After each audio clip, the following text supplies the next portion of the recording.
What's up, everyone? It's us.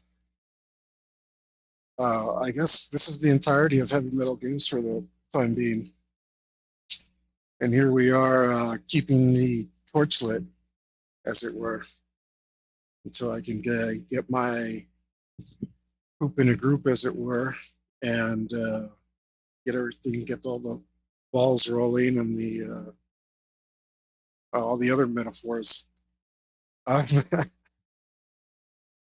can't hear you, Keely. Are you muted? Ducks and rows.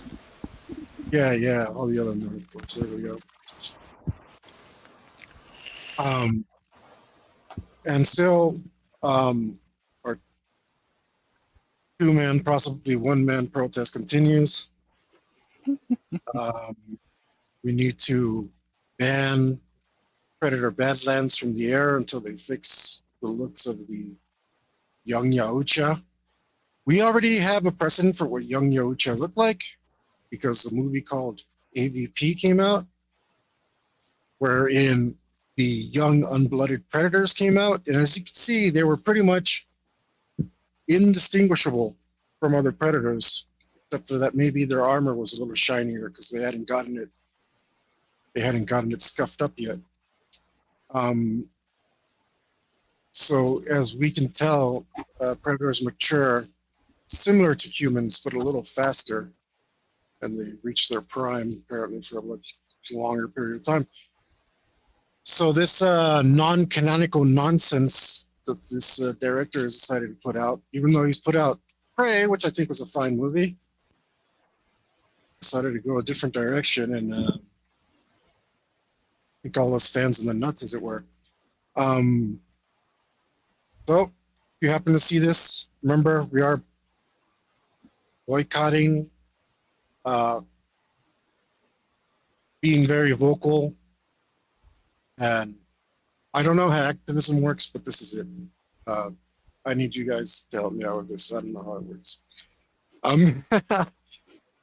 Anyway, last time, back to the game. Last time we played, unfortunately, Hawk did survive like 7 or 8 sessions or something, right?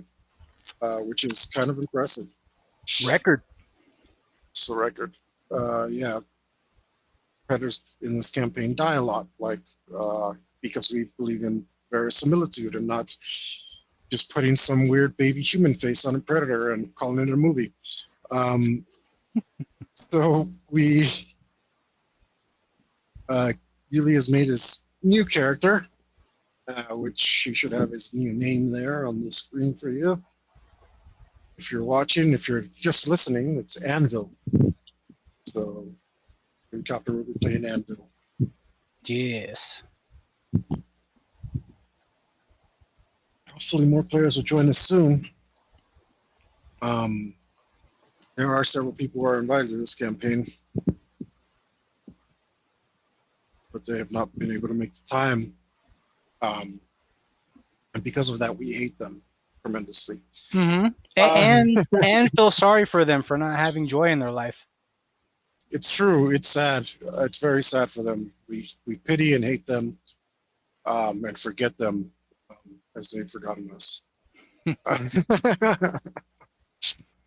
But like I said, here we are keeping the torch alive. Yuli's got his new character, and we're ready to begin. And very similar to your. I'll start talking to you now. Really, now I'll transition into actual play. Which I guess is why they call it that. So I'm very distracted today. Been having a rough start. That's why we're a little late. Similar to Hawk, you are on the ancient predator ship, and everyone is in a state of rest. Most people, predators have cycles, and just like in a prison where everyone needs to sleep at the same time. If you keep a prisoner up, I'm going to check you. So a bunch of men basically stuck together in a confined space. And even though we decided you have enough honor to have a bunk instead of being forced to lay around the floor like a savage with the rest of the guys in the common area. You know, you're at very close proximity to your bunkmates.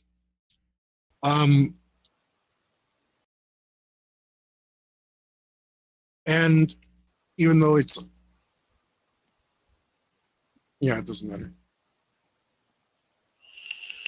You haven't been on the ship long. You've been picked up from an undisclosed planet, which you can name at your leisure if you want to. You don't have to. Mardebo Doesn't matter. Sure. in the Zeta sector. Sounds good to me. But now you have to write it down because you named it. That's why I said if you wanted to. I'm already started my anvil notes.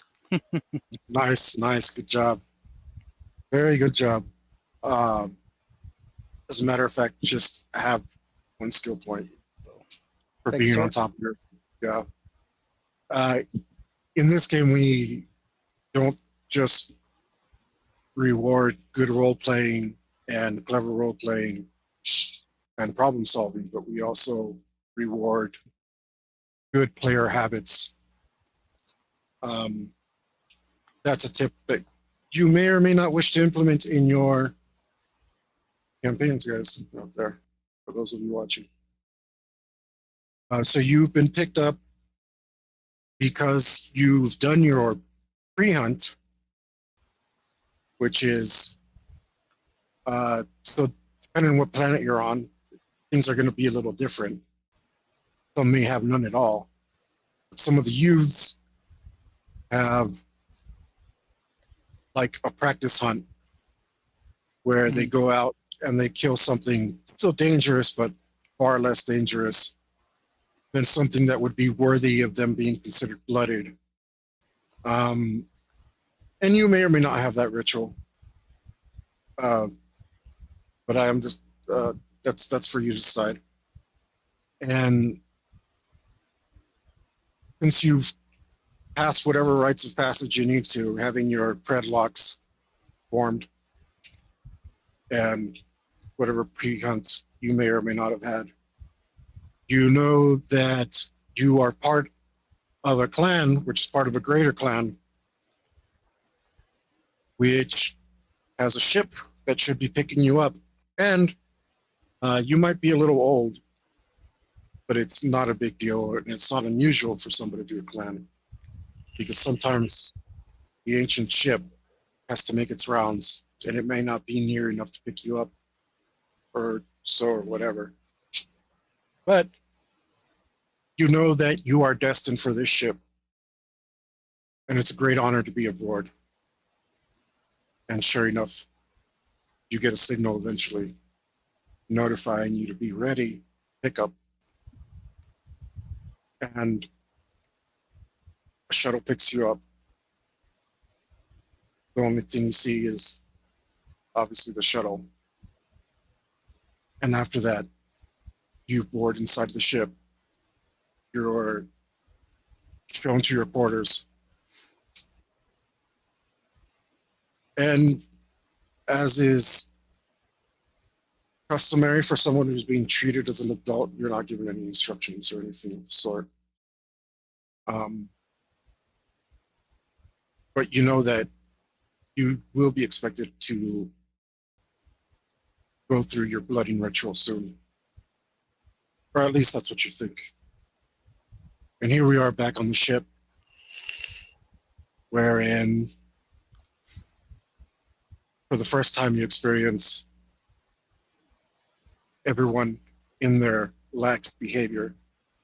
Like I said, usually everyone's training or polishing a trophy or doing whatever they can to keep themselves busy.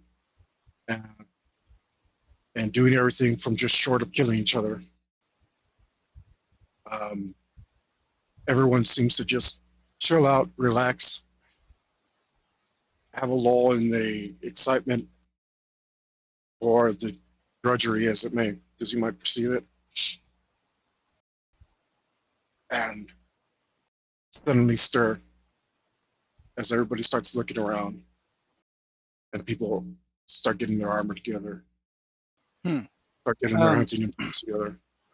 Since I'm not familiar with the ship, I just follow suit. Just kind of look around like, what the hell? All right.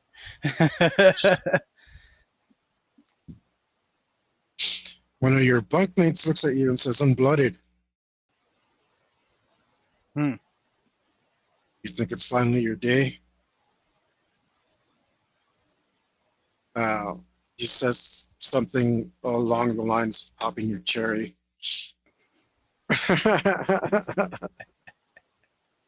I laugh. And maybe you'll stop stinking up the bunk with your unblooded nonsense. I give him a and I keep getting ready. Uh-huh.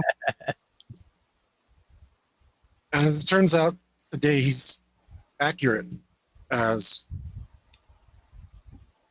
you have a notification wherever you get notifications, either in your wrist console or in your mask. And sure enough, it says, "Prepare yourself."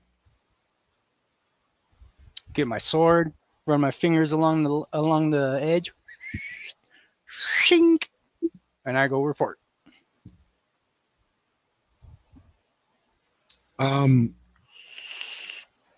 I think, sorry to digress again, but I think the Badland movies, all the Predators have lightsabers. Saw They something have like that. lightsabers? Yeah. What is that like? But 15 honor? but the thing is, like, you have a proper Predator weapon, right? And describe it for the viewers, if you will. It is a 6-foot Odachi, and it's been technically enhanced so it could shape into a short sword. Cool. And through Predator tech, it's light as a feather and could slice through anything, almost. Which is consistent with the Predator universe. Just so you know, director of Badlands.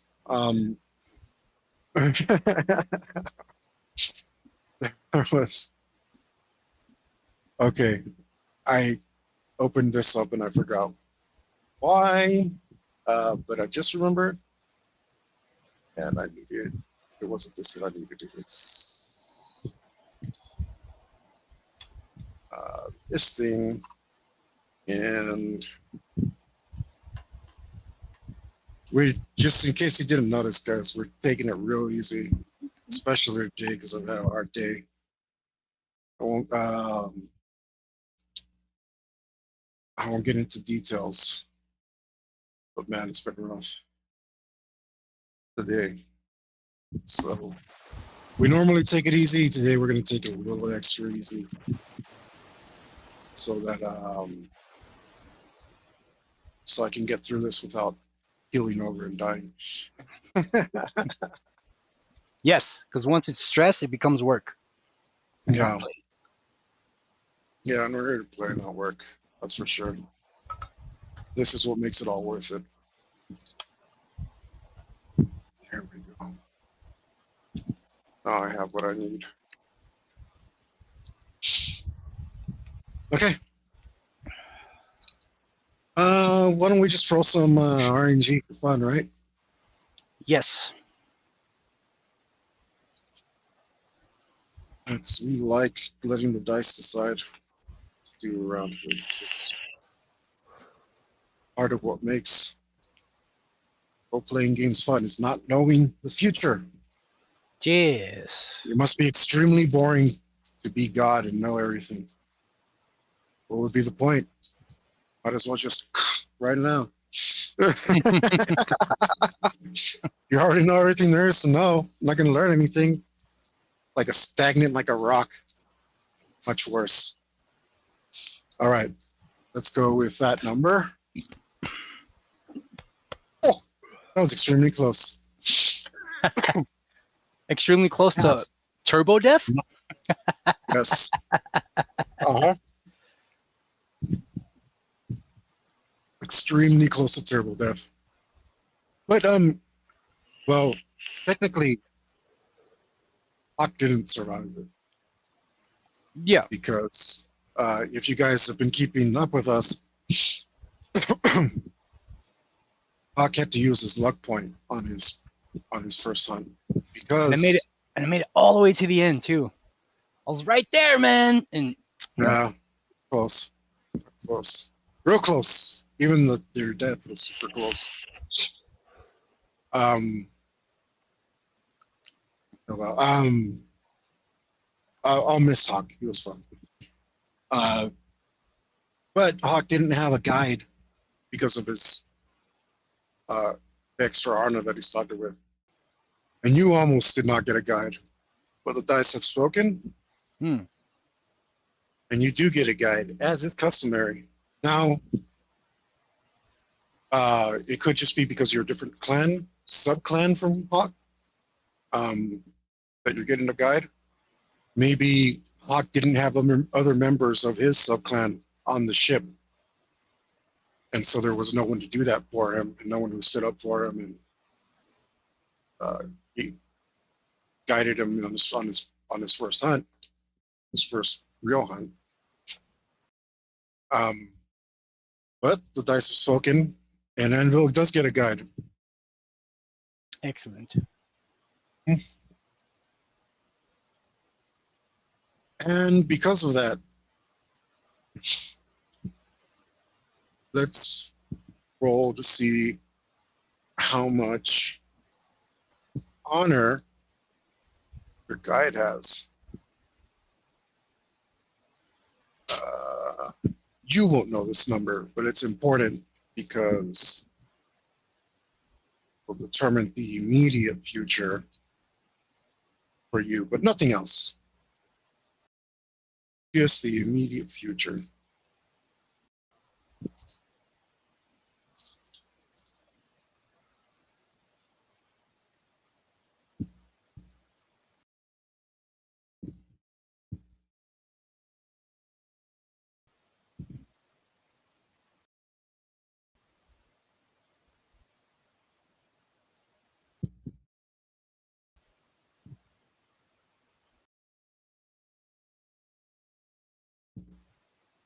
Yes, a hell of a lot more than you.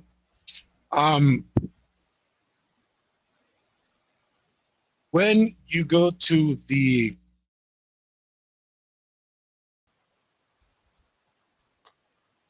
like bay, the bays are some of the bays are connected on this ship. One of the pod bays is connected to one of the shuttle bays.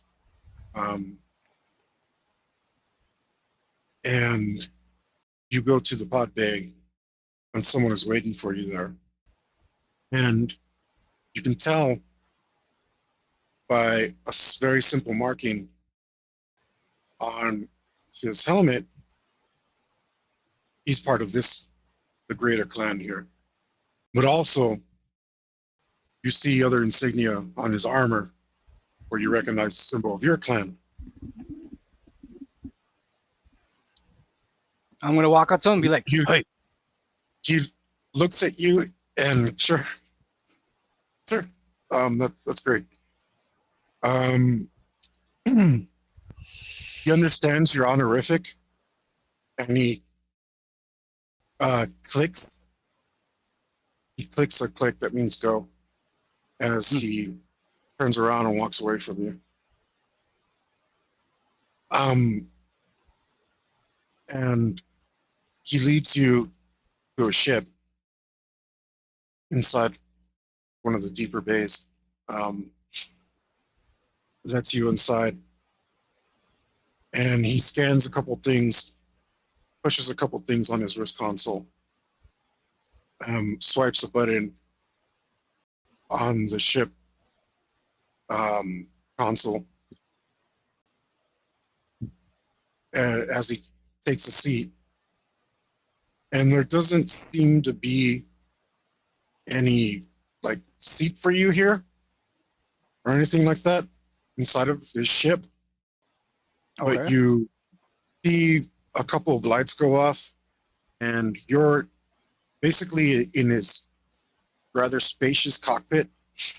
There's a seat for him, a console in front of him, a couple of sub consoles on his sides, and the rest of the backing of his ship, of the cockpit of his ship, is just lined with trophies. And you can see that many of the trophies have been cut down to fit into the wall, like maybe just the face of a skull planted in, or the side, a skull cut in half to display the side of the skull, because it's so jam-packed with different trophies that it looks like he's just smashed as many in here as he possibly could and keep the space usable for him. And you imagine this is a rather small ship, but it seems to be his own personal ship.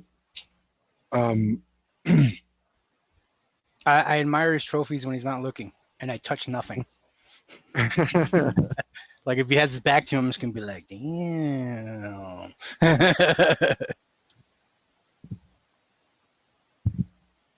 And he says, "Do you have any idea of the honor it is to be on the ship?" The greatest. Well, don't go that far. Maybe not the greatest.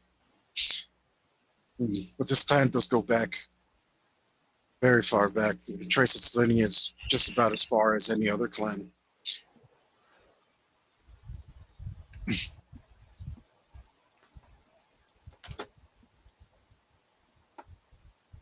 It's very important what we do here. It's not just the hunt, it's the greater hunt.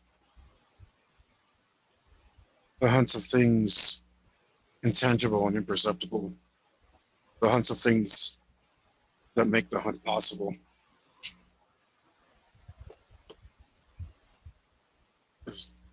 You may or may not appreciate those things.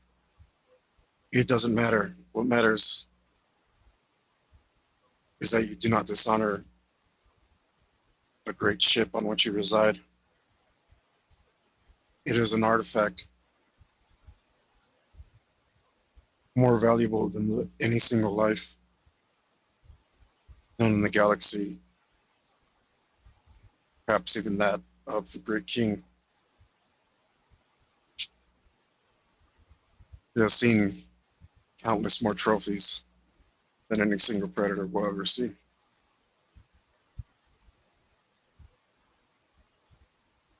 I will do my best to bring honor to this clan and this ship.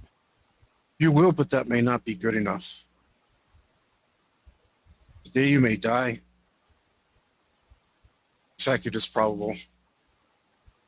This ship has gone to great lengths to pick you up and bring you here to this place. Sacred honor. Just for the chance that you might be worthy setting feet upon it. Are you scared? Let's see.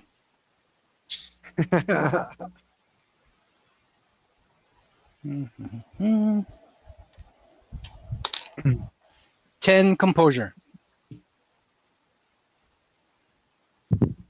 You hadn't really thought about it that much, and you're not that scared. I'm ready for whatever comes. Give him a little bow. It is always difficult to discern bravery from foolishness. Only a test will determine which is true. But you should be scared. At least statistically. Most never come back from a hunt like this. Most are not worthy.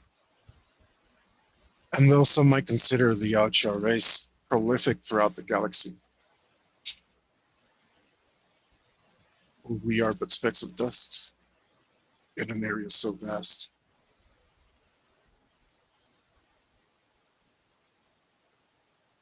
And it is few. Though we are many, it's very, very few that actually survive this test.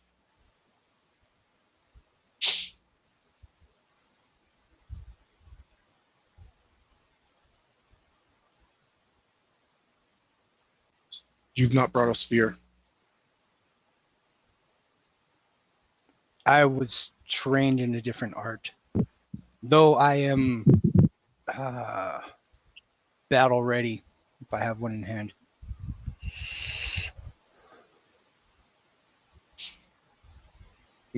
This is fine. It is not uncommon for those of our clan. But I do warn you, carrying such an implement might make others think that you've chosen the path of the warrior, which in itself is not a dishonorable path. In fact, many of our clan favor it.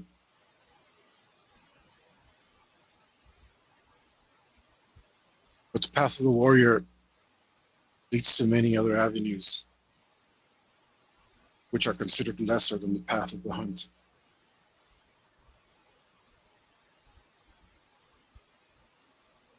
If you can live without that honor, then that is your personal choice to make.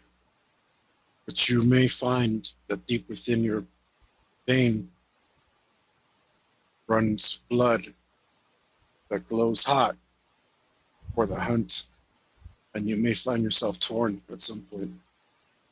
But now, forget such things. I'm distracting you. You should focus. As the ship enters the atmosphere, there's zero turbulence. The glow of the plasma forming along the hull of the ship glows to nearly blinding proportions as sensors in the view screen, which you now realize is a view screen and not a window, compensate digitally so that you can mostly see through the plasma and your vision is not very obscured onto the planet below. I study the topography as we enter. Okay.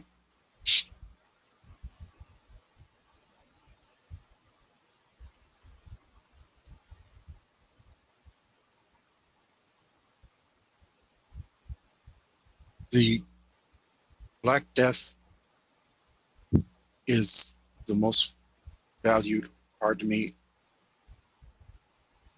anywhere in the galaxy. No prey is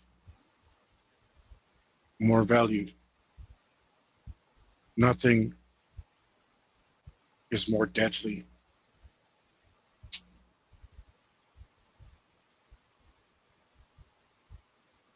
I advise you, young warrior, to have your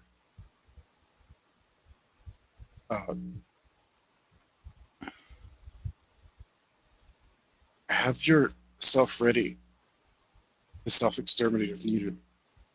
It will prevent your dishonor. Your overload setting has been disabled.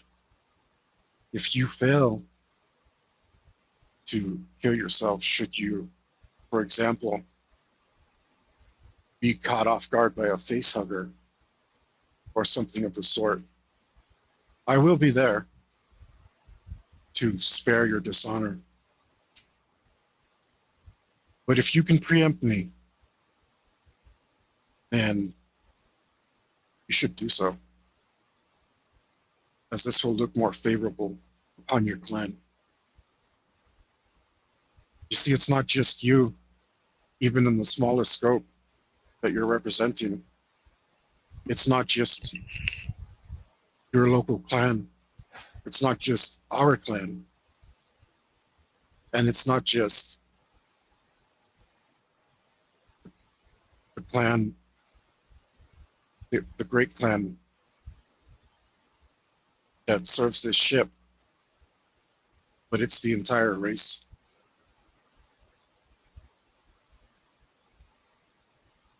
And our clan has always believed that.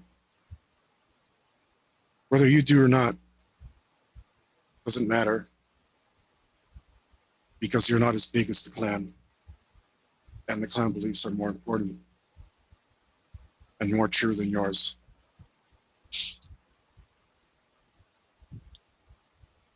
What do you know about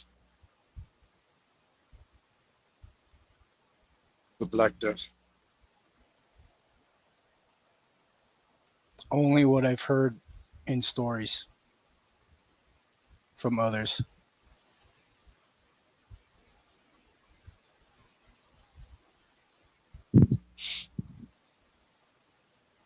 Your weapon is short.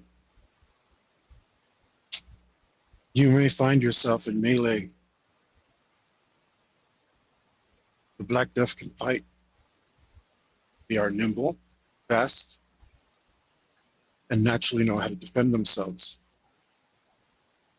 They will paw at your weapons, knock them aside. And while they do so, they will strike you with their tail,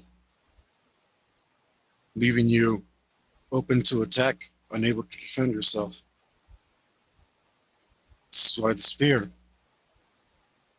is the preferred weapon of the hunter. The distance between yourself and your prey is often the mean between life and death. But like I said, it is fun that you've chosen a different path. You will have to find a different avenue to victory.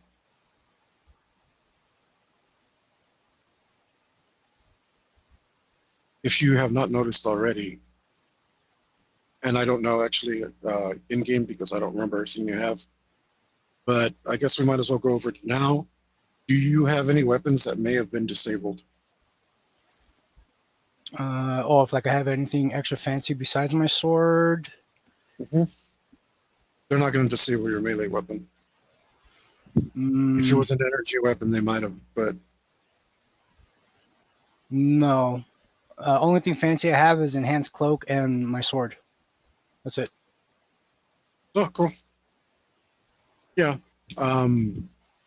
Enhanced But armor. But it says, I don't, and he doesn't know, and plasma casters are retractable, so he'll go ahead and say the same thing. Any of your energy weapons, you haven't noticed, have already been disabled, and they will remain so for this hunt. Or they are tools, not for hunting, but to facilitate in hunting. Do you understand the difference? yes.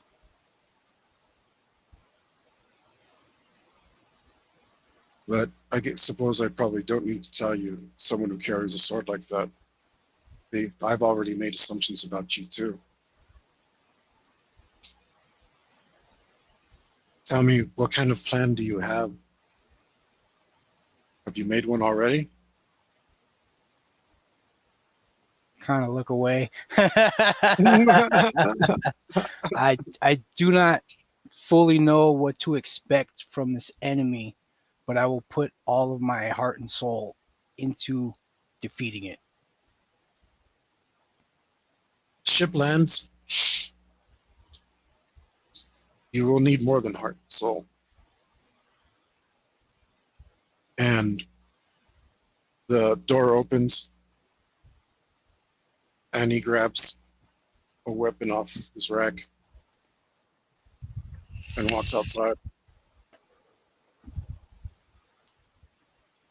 I follow him out. What kind of planet I'm looking at?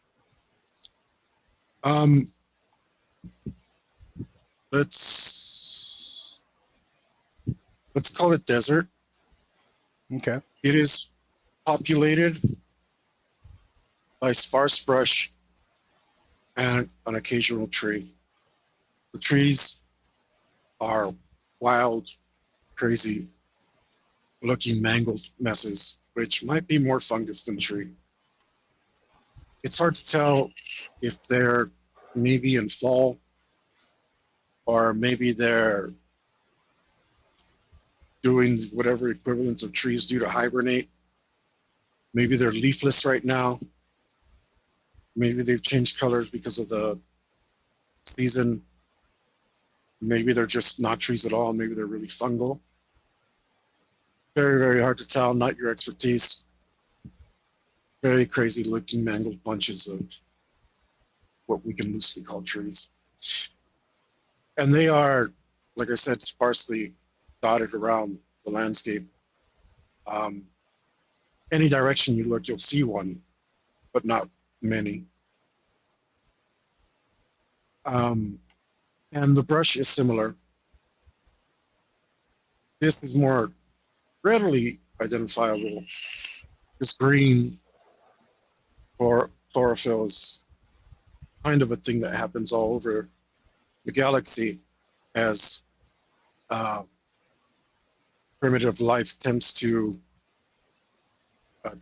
turn sunlight into energy, and because it has the same spectrums of light all around the galaxy, green is commonality, but it does have something of an orange tinge. And you're not sure if that's something like a seasonal thing that might happen or just the natural color of the things around here.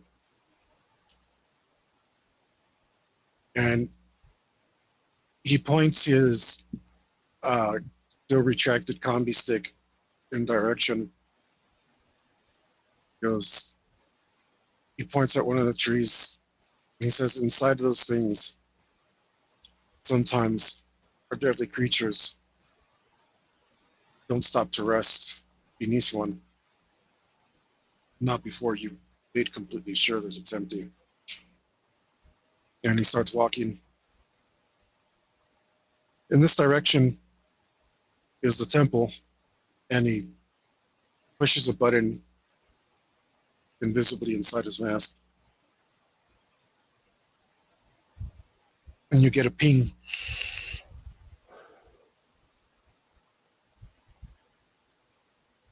Now, you could lure out some hard meat and try to kill it out here in the open, but then you run the risk of giving it all this land to play with, and you without a single ranged weapon. Then you have a sword you have to swing, so you may find yourself in a space so confined that you may not be able to execute the techniques your fathers taught you, or no, I guess all child rearing is done by mothers. Any techniques your mothers taught you.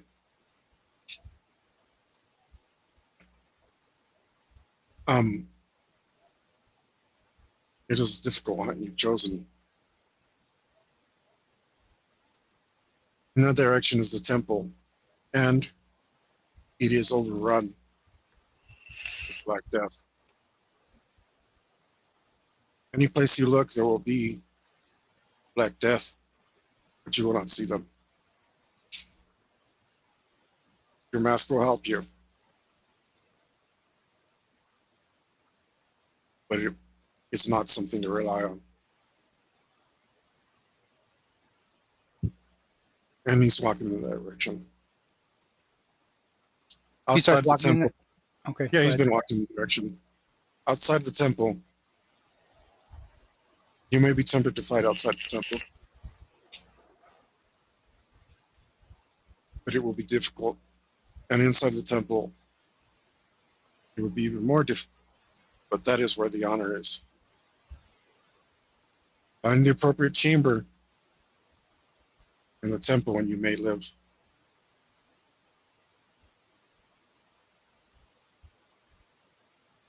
And it doesn't say anything else. I stand up straight and I give him a bow and I go towards the temple. He's just walking with you. He never stopped okay. walking. Oh, sorry. I keep going. I go. Cycling vision modes. Not traversing too close to the fungi trees. And yeah, just trying to be as aware of my surroundings as possible. Okay. And I'm gonna cloak. Okay. I mean, he's not cloaked. Yeah, but he's way more badass than I am. Yeah. I mean, well, he looks at you as you cloak and he goes, you realize they can see you, right? Your prey doesn't have eyes. It senses you in other ways. It knows exactly where you are.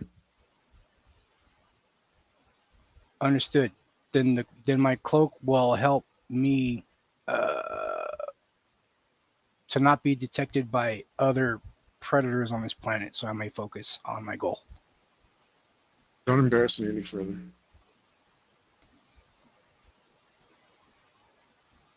I just keep walking. Cloaked? No, I am cloaked.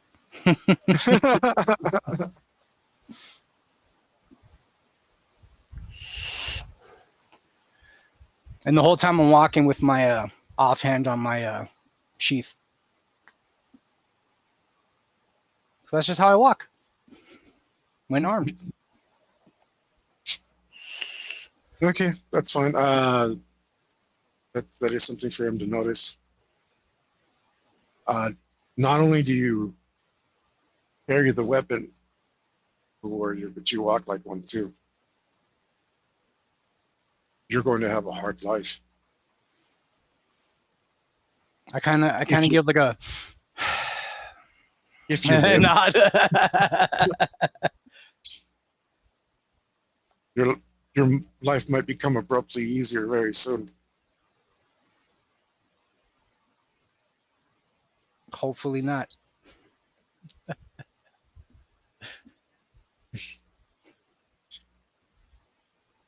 Hope is something that you do.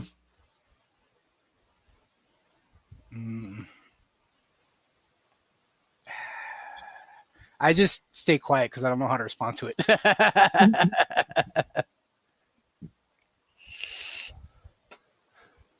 All right. You continue to walk. You see the ping in your helm. You've been making a straight line towards it.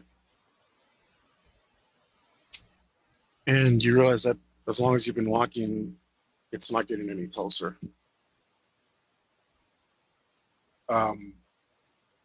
But he doesn't seem to, just continues walking in the direction. He doesn't seem to do anything. I'm gonna, because I don't want to disrespect the guy, but I'm gonna slightly increase my walking pace just to see if he tells me anything. Mm-hmm. Yeah. Eager to die, are you? Hungry for the honor, I am. Is there a difference? Guess not.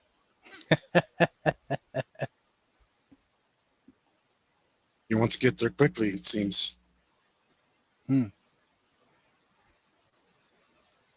you know the distance? Do our masks have rangefinders out of game? Is that a regular thing? Well, you just have a beep. Just a ping? It's not like beep this many meters away or whatever. Okay. Well, if it's super far. I'm gonna pace myself because I don't want to get to the temple tired. Okay, but did you answer the question? What was the question? See what you did.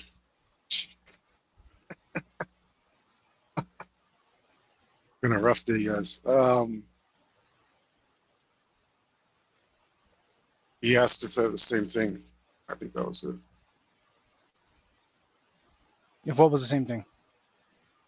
Being eager to die and or or eager for honor or wanting to die quickly. I think I did answer that question. I said Did you? I think I said I said something like that. Like, is there a difference or something like that? Or Yeah, he asked if there was a difference. And I think he said, I guess not. Okay, maybe there wasn't a question. Spaced out. Sorry, hard day. Hard day. Somebody's in the comments. They can let us know.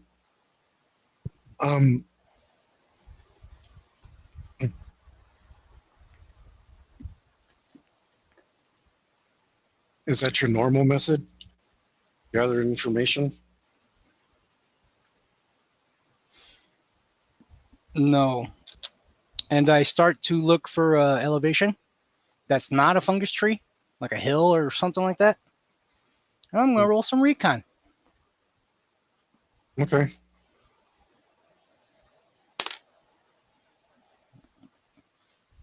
Beep, beep, beep, beep, beep, beep, beep. I will do myself a favor and get a better lay of the land. As a 12. Okay. She watches you as you do whatever it is you're doing. And says, I don't know if you're trying to make us look bad on purpose, but I suggest you stop. This may be Um, the very last time you have somebody to ask questions to. You have failed utterly to take advantage of it. We have walked for quite some distance, and you have walked in silence, knowing very well that you might be marching off to your death. You have no curiosity. How will you ever find prey if you have no curiosity? If you can't explore, where will you find honor?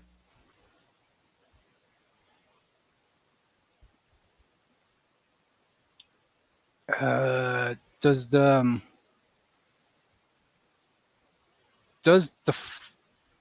with the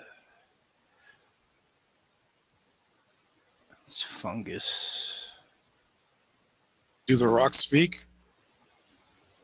Do the trees shout out, come here, I have a spear for you? Does the sky wail, come this way, smell your prey this way?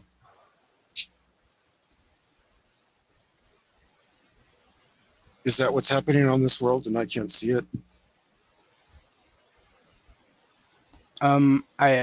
I do not know what to expect from this prey, and I was merely familiarizing myself with my surroundings as to give myself any needed advantage if I am forced to try harder than my best to defeat it. How many hunts have you been on?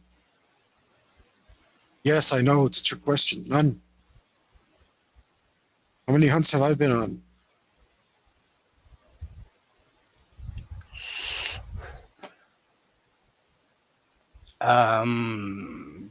By your glorious display, I would say more than I can count. Yes, I do not believe you could count very high. That would be an adequate assessment situation. You've been given a guide. Today, I'm yours. In fact, should you find honor, I may even find it appropriate to get you out of here alive. And yet you disparage me. And you refuse to use me as a resource. If you want to go out alone, the ping in your display will take you there. I will go back to the ship and wait. No, please. I have questions. Oh, I'm surprised to hear such a thing. Very well, young hunter. Please, give me your questions. Please, in depth describe the anatomy of this Black Death. Aye. One could almost consider that an intelligent question. You live.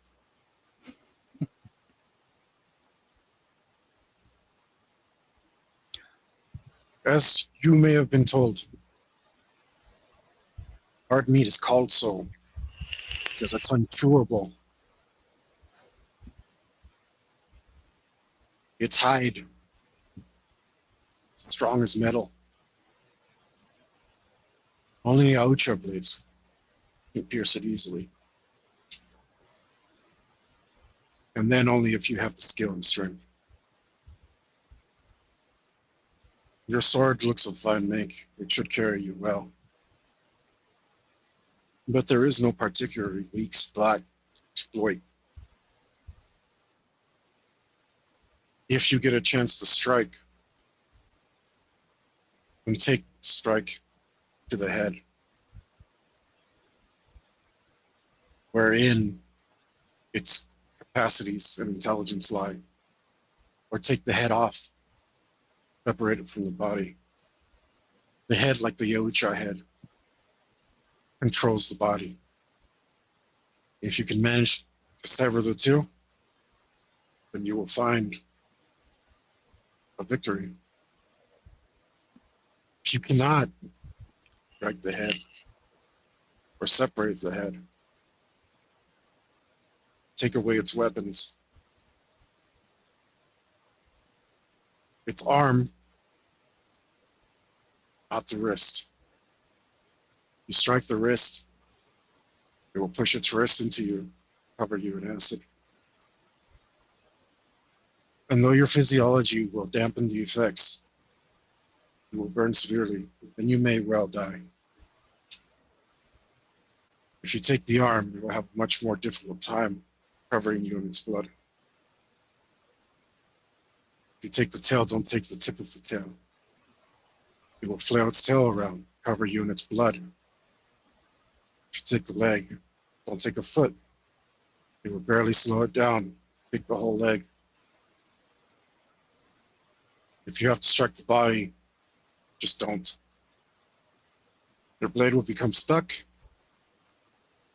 If you don't strike perfectly, you will be disarmed and you will soon die. As you will find that there are very few weak spots in hard meat.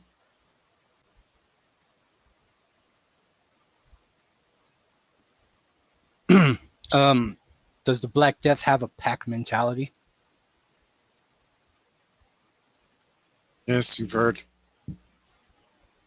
They hunt something more clever than wolves or raptors.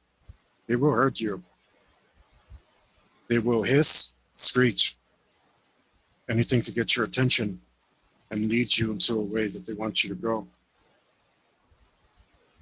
Where their numbers will be and where they will stand upon you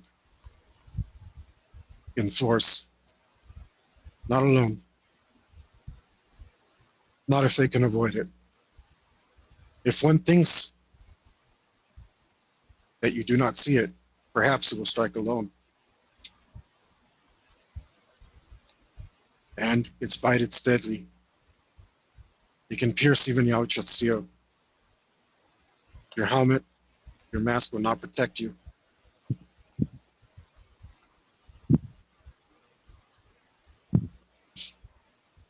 But it may protect you from the tail, which they might also use and can pierce your body to great effect. It's not uncommon for a Black Death to take a Yautja, single strike of its tail, if he happens to catch it in an unlucky place, like the head or the spine.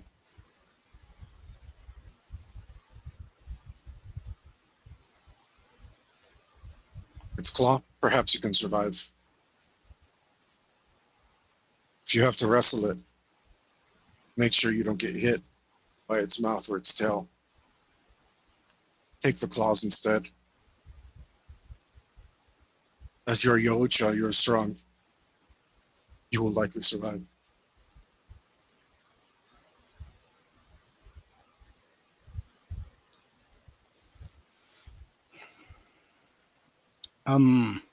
How do they see without eyes? Inside their skulls are other sensory organs, much like the mask that we wear. They sense all sorts of things we cannot see. I'm gonna look at as we're walking, I'm gonna kind of study the bases of the fungi bush / trees and just kind of look at if I could just see activity, like different kinds of footprints, heavy footprints, light footprints, stuff like that. Mm-hmm.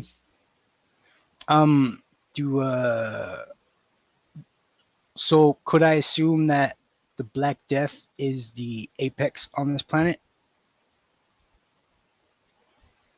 There's only one creature more worthy of survival than the Black Death. That is you.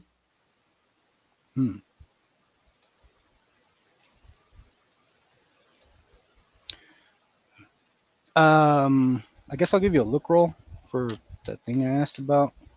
Mm-hmm. Terrible. Just terrible. I got zoom. 7. Kind of squint real hard and gotta use my zoom to look at the ground in better detail. Mm-hmm. Just looking for activity.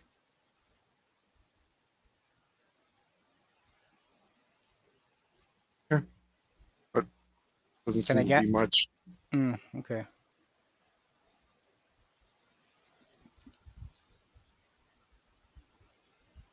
Close they could see. I was basically at a game. I was trying to. Well, the temple is super far. Why do they only gather at the temple, or they normally roam this planet? The ship from which we came is not only a safari ship, but it has many other functions.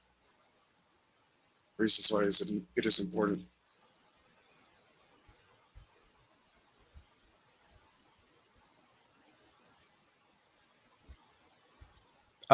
Could you explain to me these other functions? No, it's not important. You should focus. The temple is here. The temple is ours. It belongs to our clan. It's here for you. You must overcome it. You must show that you are worthy of it. The temple and the ship are connected.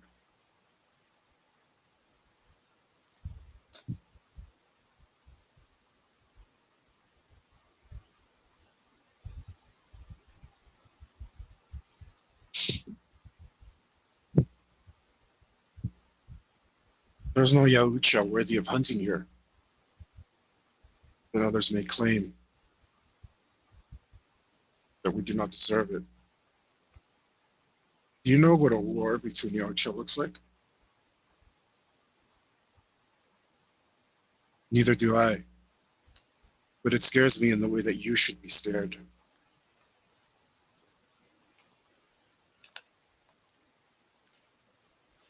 And you shouldn't worry about those things. I've already said too much. Again, you should focus. Focus on the task at hand.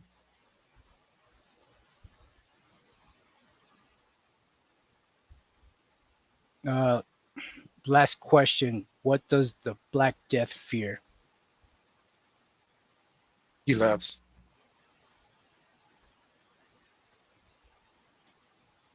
Fear is not a thing that the Black Death can feel. It can feel pain. It can feel excitement. It can feel your excitement. It can feel your pain. It wants to feel your pain. But fear, no, that is not something that it knows.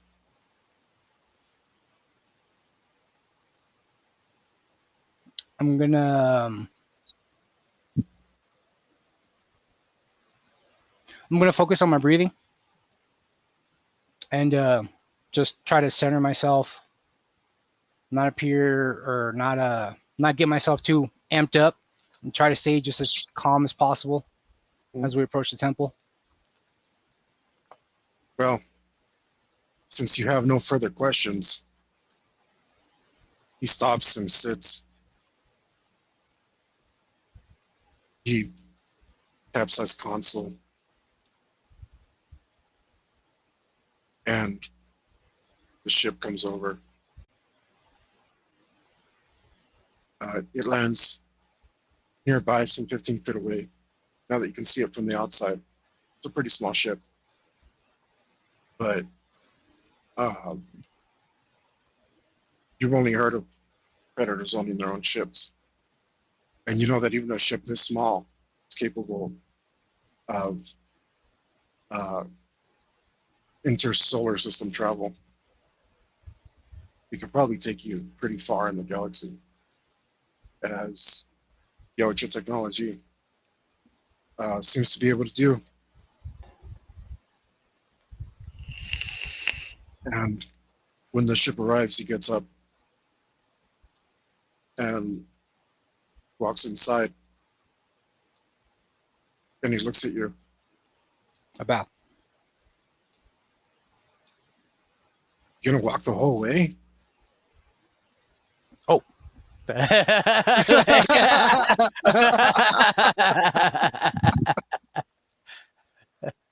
gave him a and I get in the ship with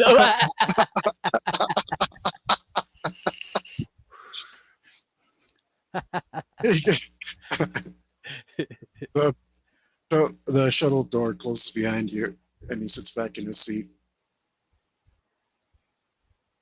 He goes, he hits a few buttons, and he uploads you a map of the temple. And when the ship lands again, he says, if we get any closer, they'll hear the ship coming, and it'll ruin your element of surprise. That is, you are most likely going to ruin your element of surprise, but I won't do it for you.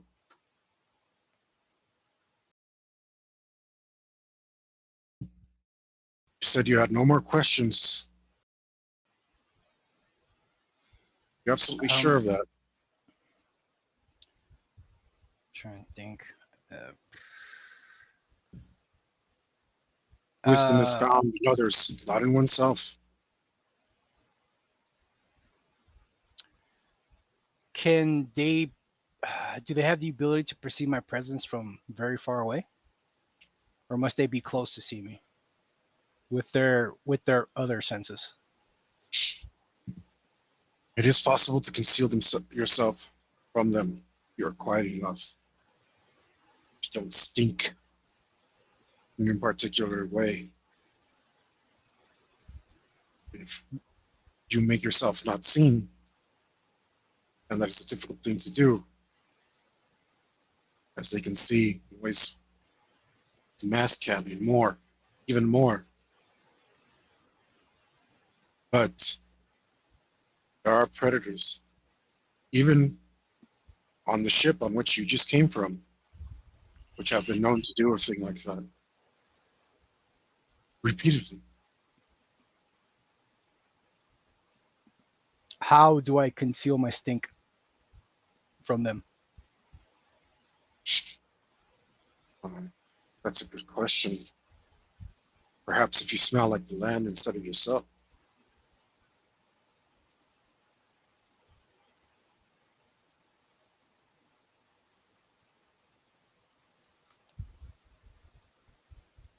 Let's see.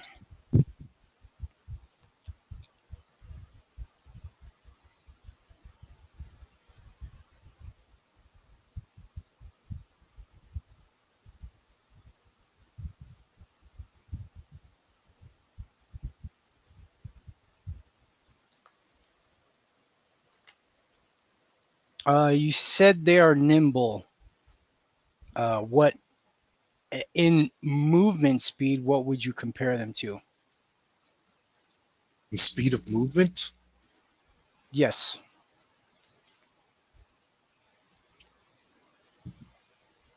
when I was a child, my mother had a hover bike that she would zip through the neighborhood with.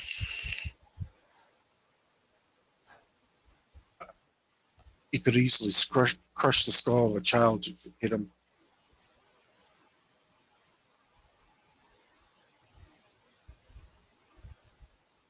So they're very fast. Do not know if you had hover bikes where you are from, but these things are not slow.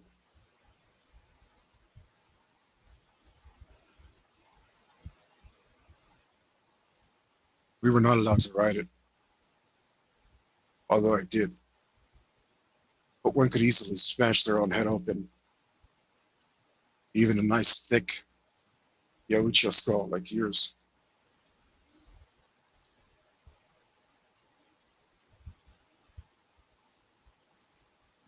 Mm, what is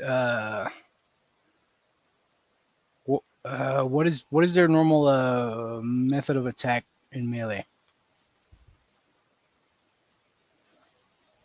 There's no such thing. They favor the bite, but nothing's going to stop them from ranging you appropriately. Good? Yeah. Oh, just had a Okay. scratch. Okay. It's like you hurt yourself somehow. Nah. But nothing is going to stop them from ranging you with either tail or claw.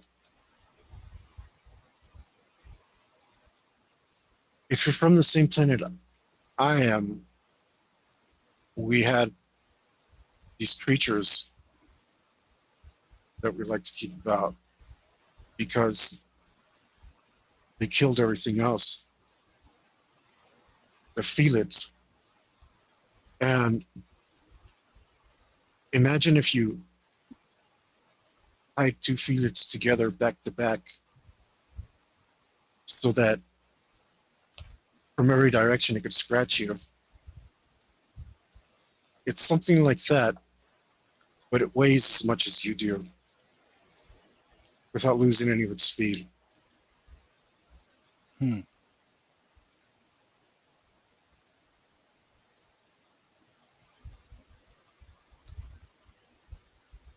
Remember, the tail seems to have a mind of its own. Now, unfortunately, Hunter, young would-be Hunter, we're approaching the territory where I may be helping you so much that I would steal the honor of your hunt. And I would never dare do that, especially not to a clansman. However,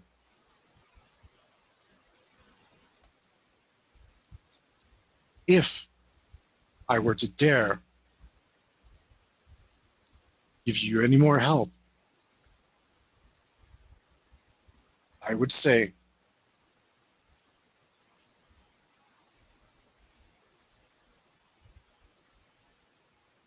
I would say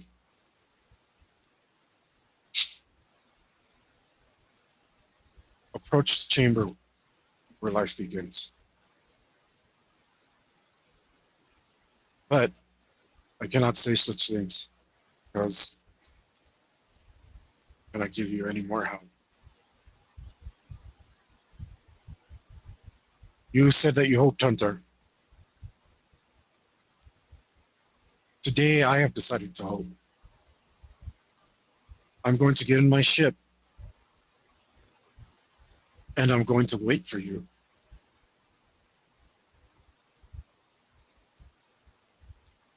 And he does just that as he closes the shuttle door.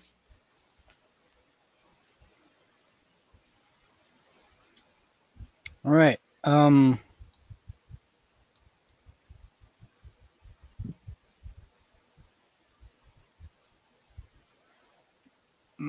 gonna roll solve puzzle.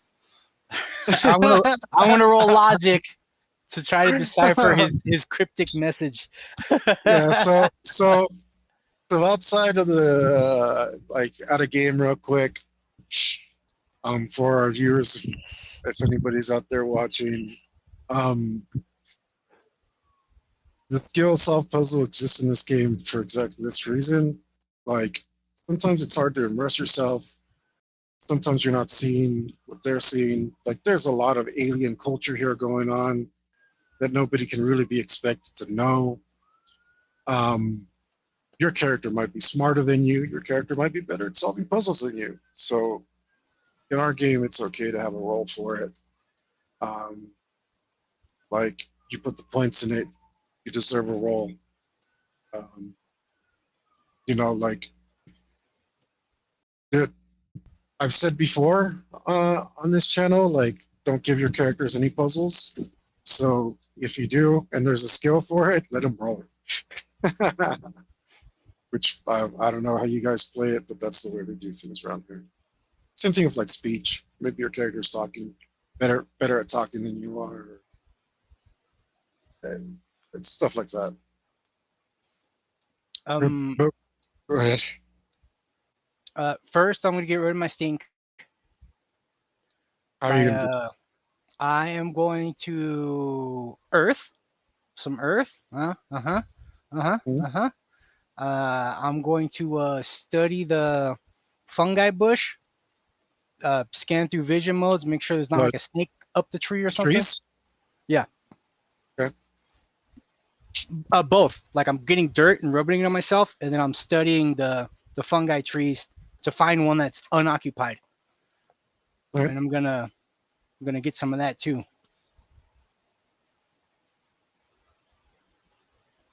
Cool.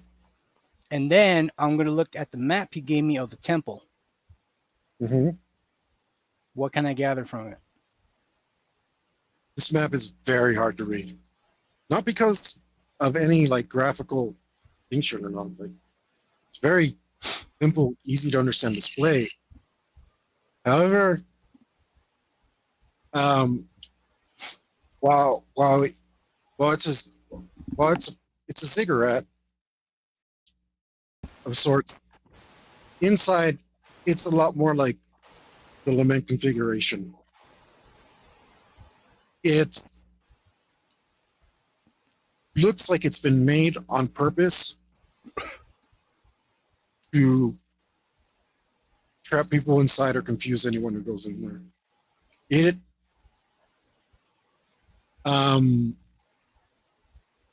It's basically a 3D puzzle, and even as you look at it, and you can spin it around any way you want, look at it from any angle you want in your head,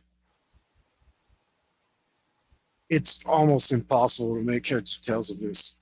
I mean, you know where the entrance is at, pretty clearly marked, but everything else, not so much. And it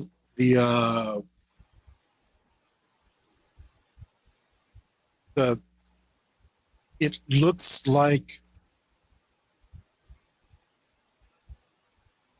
gosh, how do I describe it? You know, like Well, I mean, it's basically I don't remember what those puzzles are called. Were you a maze puzzle? Like a It labyrinth? just yeah. Well, you have to draw your little line from one to the other. Mm-hmm. Mm-hmm. Imagine that in 3D. Mm. Imagine that in 3D. It's brutal like that. There's a bunch of dead ends. There's a bunch of what look to be like rooms. Are the rooms labeled? Not on your map. Okay. Is there anything labeled on the map besides the entrance?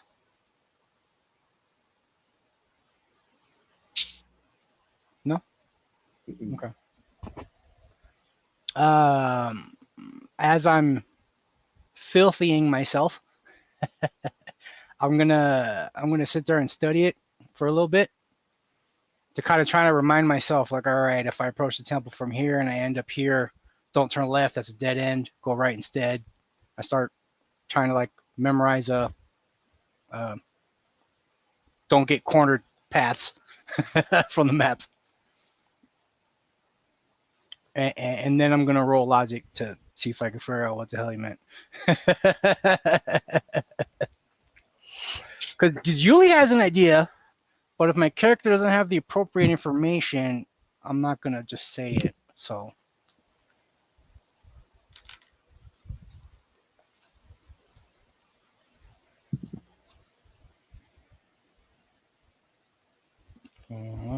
begins. Ooh, 11 logic. From where life begins. As I'm rubbing spores and shit on me.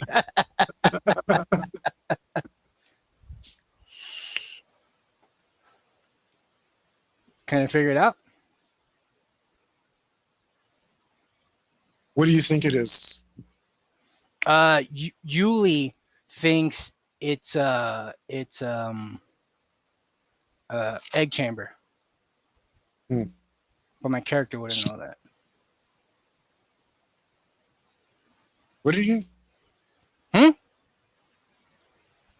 This guy who hasn't even told you his name has mentioned facehuggers. Mm-hmm.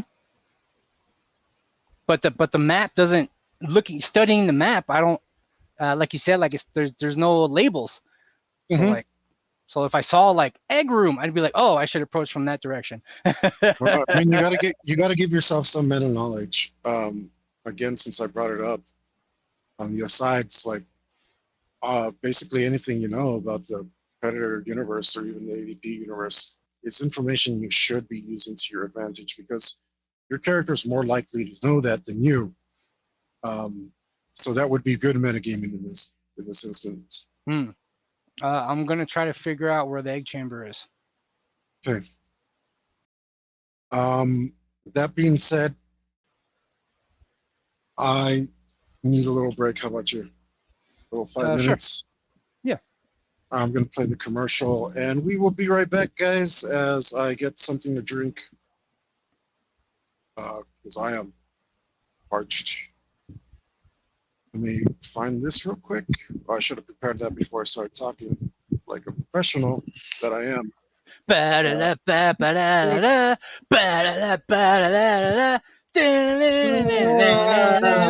Distracted, look at me. Buy a t-shirt. Woo! Wait, did it go? Is everyone getting you down? Yes. People always telling you what to do. Yes. Parents always telling you what to do. Yes. Teachers say you got to do it their way. Yes. Cops trying to bust up your party. Yes. Uncle Sam trying to dig into your wallet. Yes. Preacher bringing God down on you. Yes. Everything is ass, and it's time to fight back. But Hector, how do I fight back against the ass? Shut the hell up. You gotta turn that ass around and use it for yourself. It's 3 simple steps. It's in the name, dummy. First, we got the A. That stands for awareness. That means pay attention.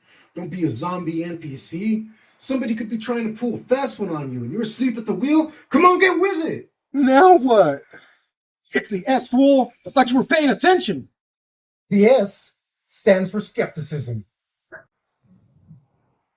What's that? I'm glad you asked. Because it means doubt. Question everything. Do you really think people don't have a reason to lie to you? You think the news is always right? That your friends are never selfish? That the cops know the laws perfectly? That the government didn't give a bunch of people syphilis? Question everything. Hector, what do I do now? Now it's time to go for that final S. And master that ass. Scrutiny! Put that ass to the test. Look it up, do a little research, experiment.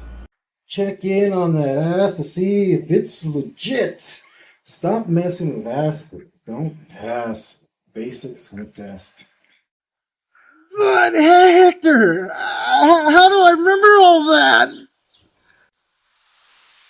I made a shirt, so you don't have to. Go on, get down in the link right now and order yours. Stop being everybody's fool and master that ass.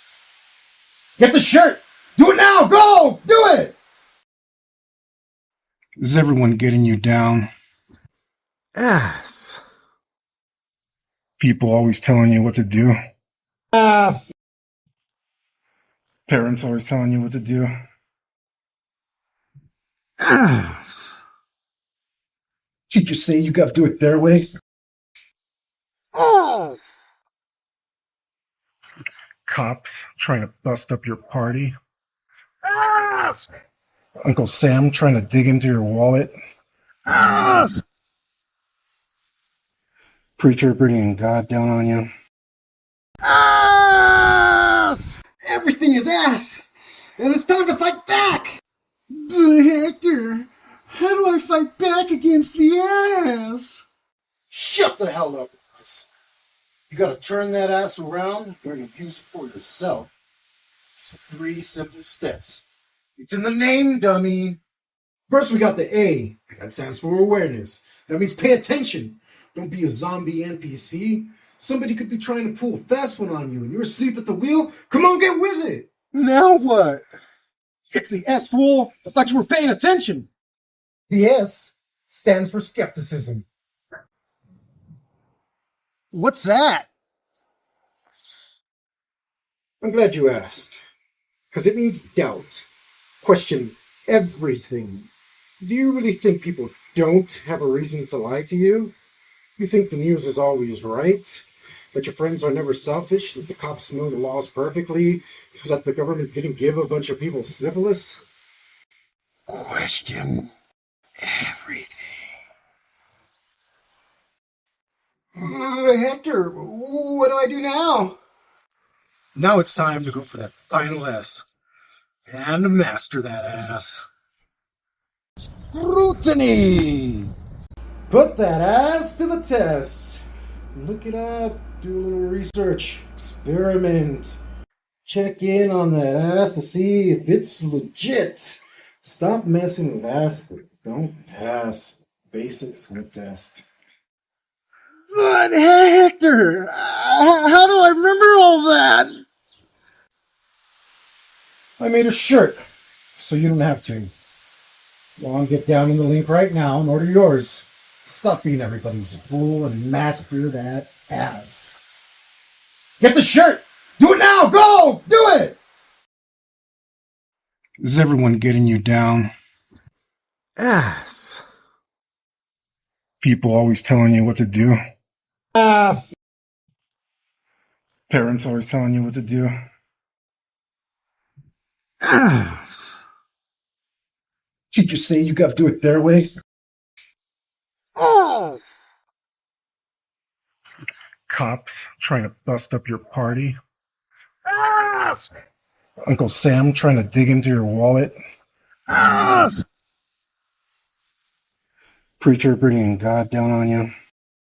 Ass! Everything is ass, and it's time to fight back. But Hector, how do I fight back against the ass? Shut the hell up, guys. You gotta turn that ass around and use it for yourself. Just 3 simple steps. It's in the name, dummy. First, we got the A. That stands for awareness. That means pay attention. Don't be a zombie NPC.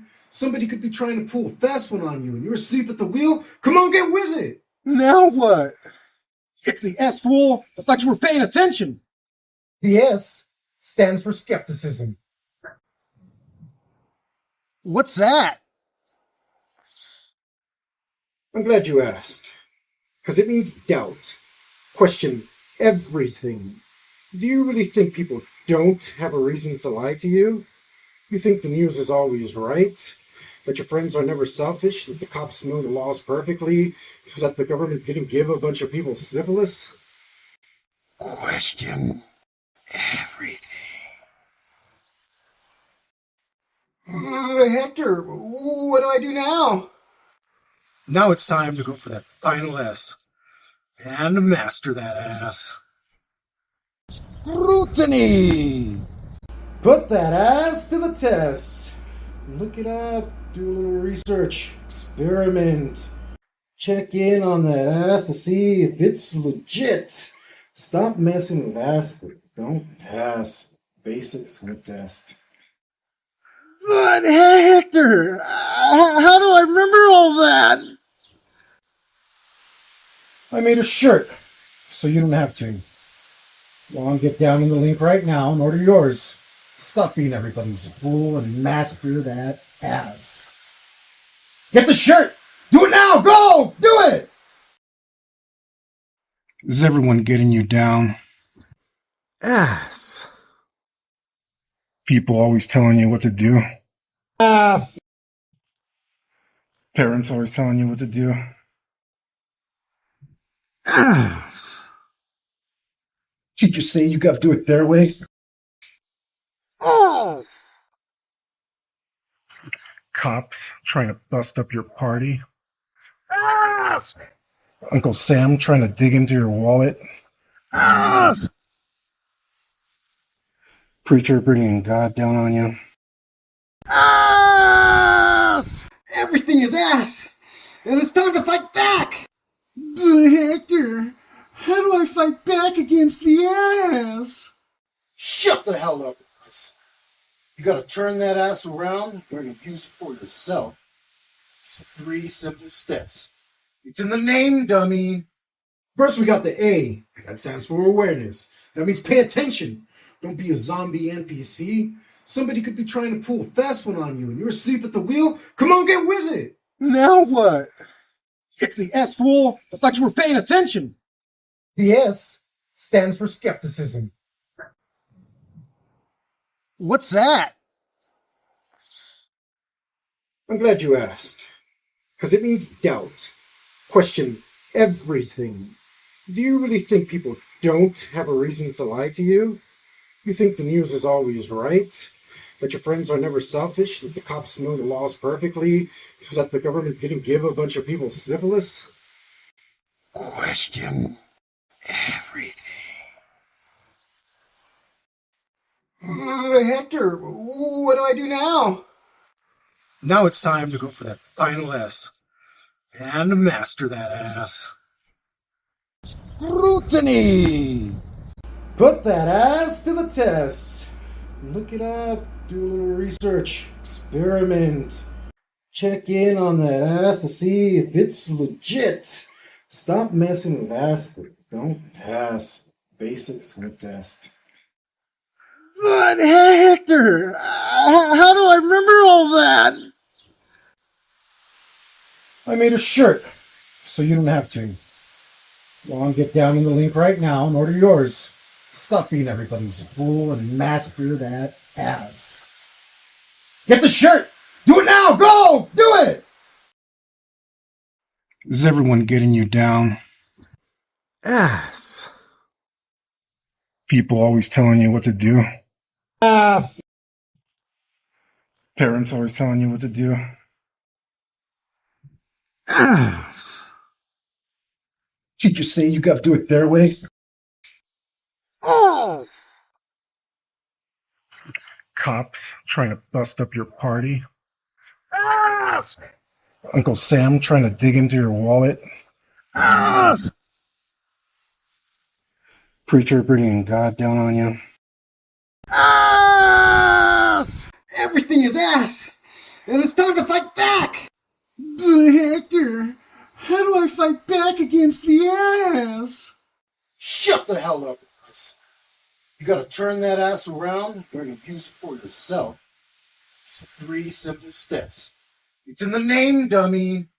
First, we got the A. That stands for awareness. That means pay attention. Don't be a zombie NPC. Somebody could be trying to pull a fast one on you and you're asleep at the wheel. Come on, get with it. Now what? It's the S, fool. I thought you were paying attention. The S stands for skepticism. What's that? I'm glad you asked. Because it means doubt. Question everything. Do you really think people don't have a reason to lie to you? You think the news is always right? That your friends are never selfish? That the cops know the laws perfectly? That the government didn't give a bunch of people syphilis? Question everything. Hector, what do I do now? Now it's time to go for that final S and master that ass. Scrutiny! Put that ass to the test. Look it up, do a little research, experiment. Check in on that ass to see. All right, guys, we're back. Thanks for giving us that break there. So, dude, it's been a rough one, but I think what do you think, Yuli? Is it going okay so far? Yeah. Just a slow crawl to my death. I'm ready. That's what it is. So in this game, we Ooh. so in this game,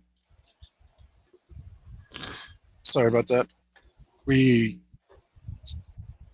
like to start characters off with a luck point. We played another game. Remember that Warhammer one where they start you off with like 3 or something because they expect you to die a bunch. Yeah. In this one, we start you off with 1, but then this campaign's particularly brutal, so I usually take it away the first session. Which, so it's kind of like not really having one. But what's cool is if Yuli survives, he actually gets to have a luck point whenever he needs it, which is super good. Yes. So let's wish him luck and continue on here. Back into it. So yeah, I try to decipher where the egg chamber might be, and I will attempt to make my approach in that direction. Here's how. Let me go. You want to find the egg chamber. Cool.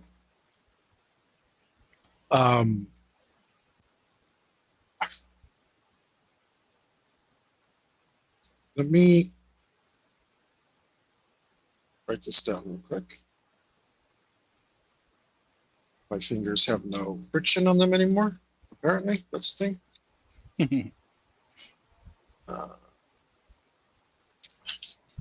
So that's good. Okay. Ah.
Okay. Then I'm gonna do this.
Oh wait, yeah, that's fine. Okay, when you get to the temple, you see there uh, the entrance. The entrance says "For the Chosen."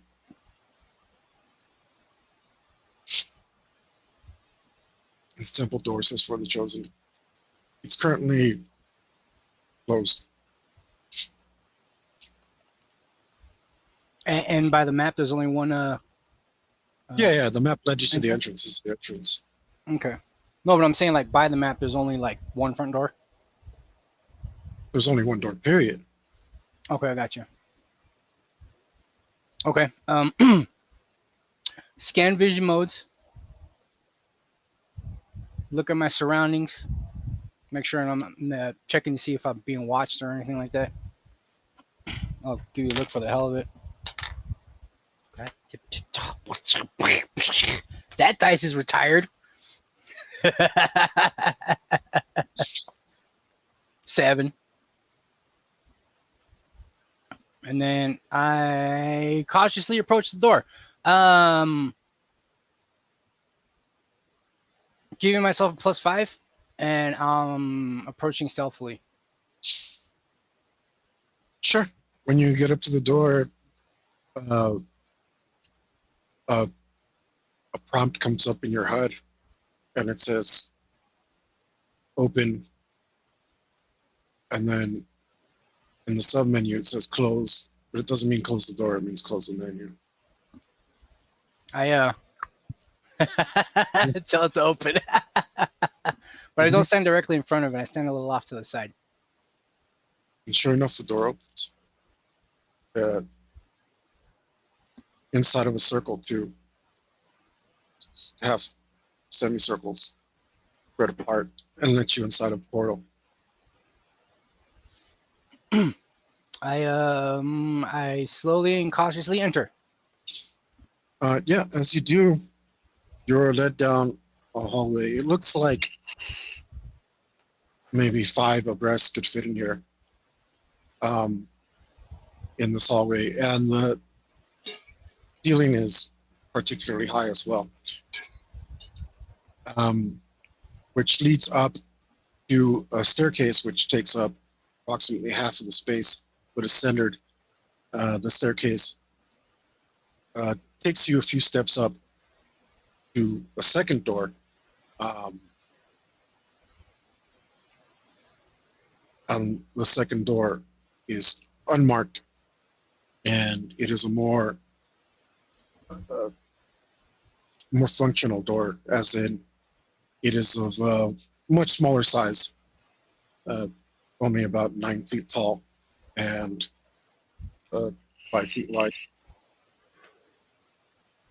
And a similar thing happens when you approach it. You are given a prompt inside of your mask. which has a similar pop-up display. I open it. It's the only door, right? Yeah, when you hit open, the large door behind you closes. And only after the large door is sealed, and it's a very thick door, does the door in front of you open. Indeed, the door in front of you opens. Okay. Cycle vision modes. Scan the room before I step in the room. Sure. The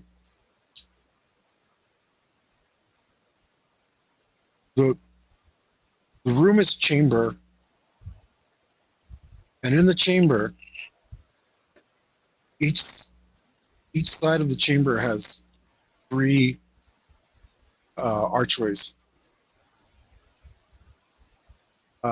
Around the archways is art.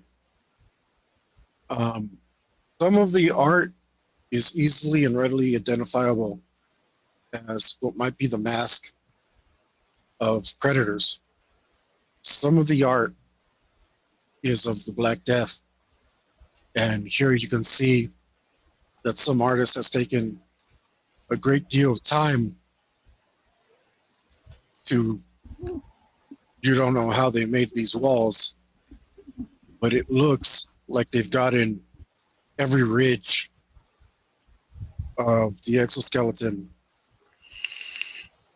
of the hard meat on them. So they're extremely detailed. And if it wasn't for your vision mode showing that this was clearly low relief sculpture and cold walls and such, you might be easily tricked into believing that these things were alive. Some of the art along the walls is far more abstract, and you're not sure if that's what they actually look like or that's what they're supposed to look like. But you kind of get the gist of it, that they're supposed to be the Black Death. And like I said, there's a collage, a very structured collage of hunters between aliens and aliens between hunters along the walls, along with some more plain features, ridges of the archways protruding, where they have scaffoldings and reliefs that are typical of the architecture, the clean, declined architecture, something maybe close to Art Deco, like the buildings in the Batman series. So they're nice, clean lines and they're bold shapes. On top of each archway, starting from your left and going around the chamber to the archway all the way on your right, are inscriptions. And the inscriptions read as follows. The first one says, "Life is given." The second one says, "Life is remade." The third one says, "Life is made." The fourth one says, "Life is long." The fifth one says, "Life is prevalent." And the sixth one says, "Life is abundant." Now, because of your role, what I'm going to do for you, Let's take away So I'm 2 gonna let wrong you- answers. I'm going to let you guess. And if you guess wrong, I will give you 1 re-guess. Okay. And if you want me to repeat that for you, I'll repeat it for you 1 more time. So I'm going to guess which door to go through. Yeah. Not the abundant. That's out of you there. you don't like abundant. No. Okay. Okay, so a character would know. So you stop me if I'm saying too much. So it's left to right. So it should be like Starting on your left and then going around 3 doors on this side and Mhm. coming back 3 doors on this side. That is how they read. Okay, give me the rooms again real quick. Left to right. All right. The first one says life is given. The Okay. second one says life is remade. The third one says life is made. The fourth one says life is long. The fifth one says life is prevalent. And the sixth one says life is abundant. I don't know what prevalent means, Hector. It prevails. Hmm. Something that prevails.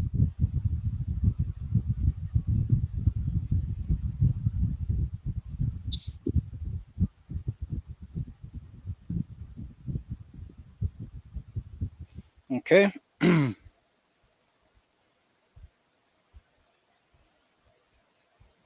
Life is long. Life as long as your guess? Mhm. I'm going to let you re-guess. Oh, if I take I'm gonna take the guide's advice and go into life is given. You choose the chamber that says life is given. You make your way there.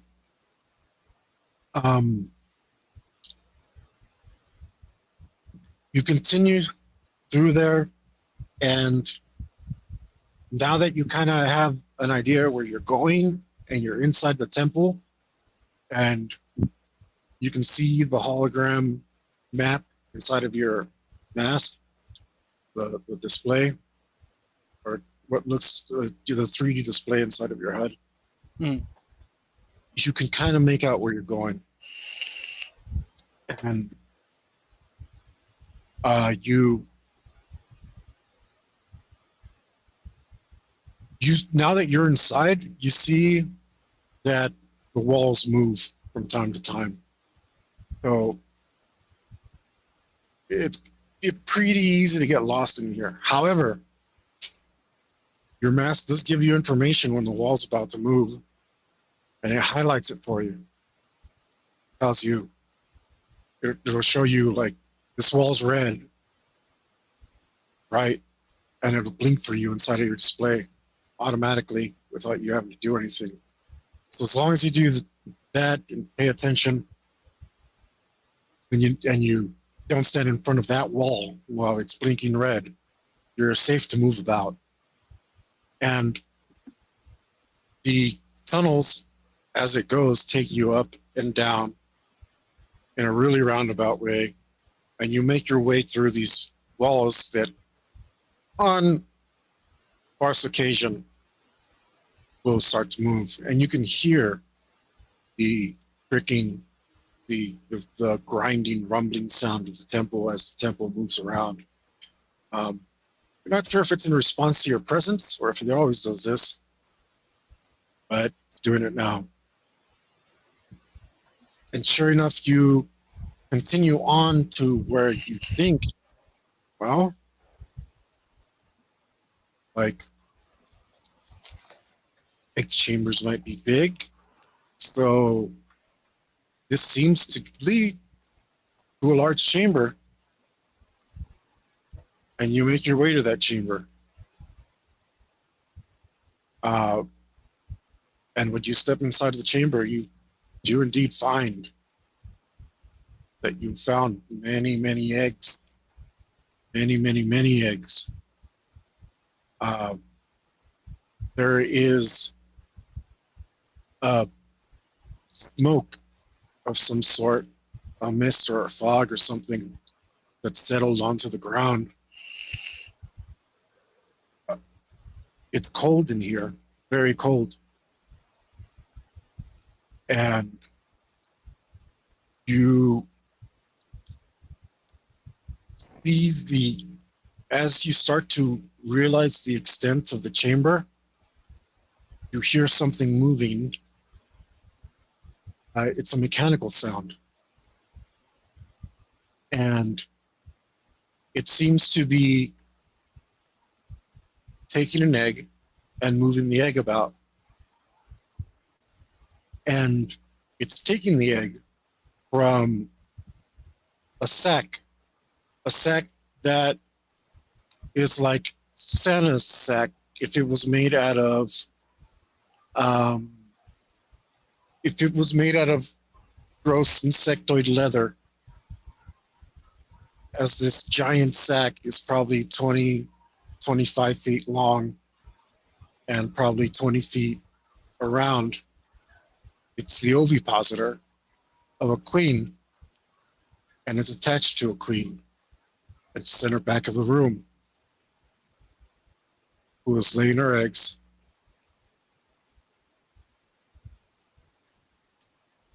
Is she chained up? Well, I imagine she's got to be. She's not just going to let a machine pluck eggs out of her. So, all right. Does the chamber continue past her, or are there like hallways like going other places, or?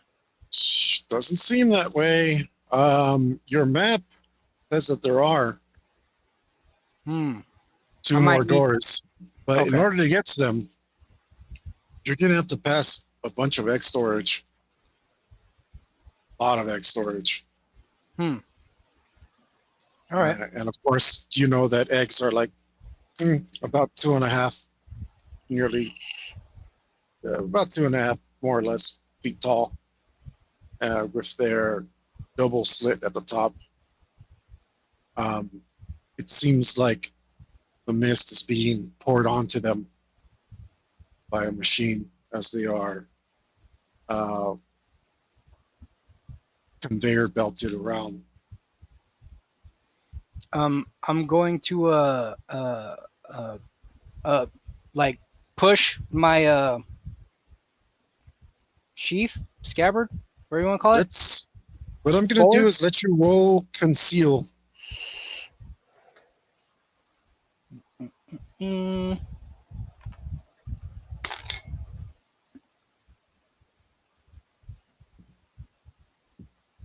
That is gonna be a 10. I never dropped my stealth. I'm still moving very slow.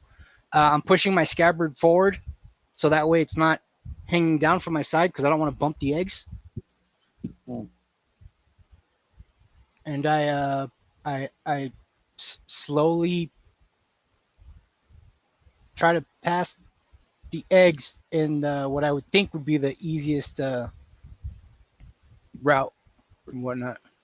Ooh, okay. Let's see.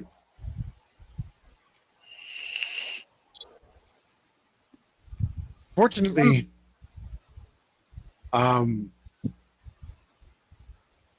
unfortunately, oh, damn it. I'm looking at the wrong sheet. Hold up. Give me a second. I'll crouch down. Wrong sheet. This sheet is wrong.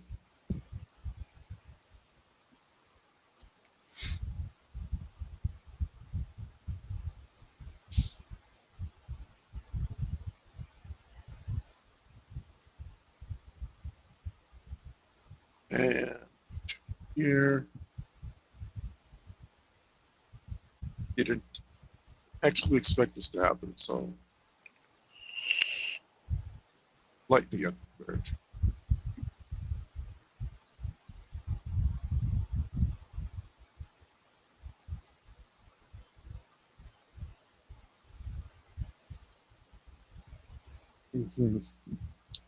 Okay. So it's the same. You can't help but notice that even though the queen has no eyes, her head turns slowly, and it turns directly in your direction. And then almost imperceptibly, you can hear her begin to hiss. Can I visibly see the other two doors? Or are they too far down in the room? So the eggs are along the floor, and they've been plopped spaced between them. And like I said, they're conveyor belt. She plops them down onto a conveyor belt, and then a little automated trolley takes them from there and plops them down all across the room. The room is quite large, and it's all very cold in here, temperature controlled. And basically, you'd have to cross some 200 eggs in order to get across the room to the other door. And there seems to be a door behind the queen.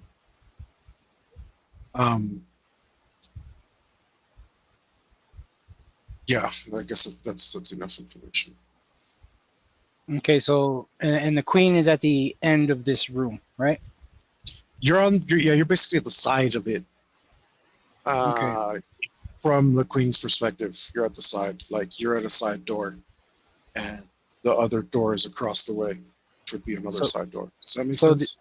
Yeah, like one door is on the other side of the room, opposite of the queen, and there's one door behind the queen, right? No, there's a door you came in through. Mm-hmm. There's a door completely across from you, straight across from you. Okay. Queen is in the center, off to the side, but she's in the center of the room. You're on a side door. Okay. She has there's a door behind her as well. Huh. What does the map tell me? Or what can I The map shows you an empty chamber. But does it show me what's behind either door? No, it's the same maze that you've been walking through. Huh. It looks like if you backtracked and the walls moved around a little, you could get to these certain spots, those doors.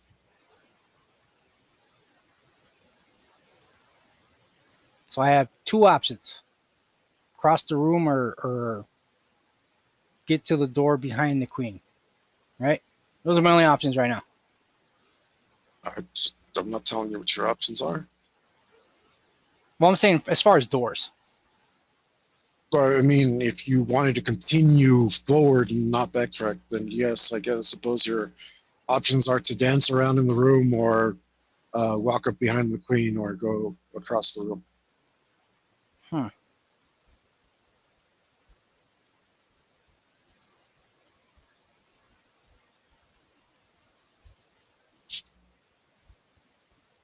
If I use max zoom, are there any details on the?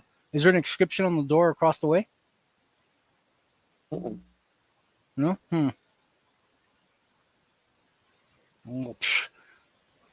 I don't know. Guess I'm just gonna guess.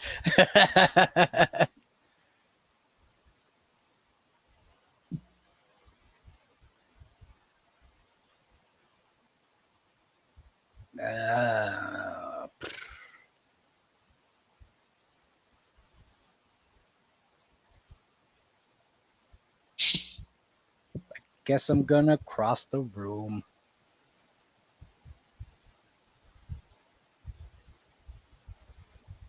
Okay.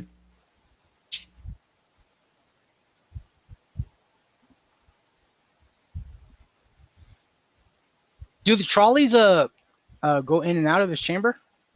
Little trolley or little conveyor belts moving the eggs about?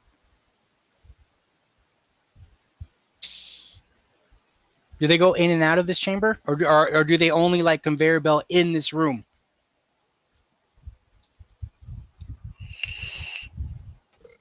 Excuse me. You don't know.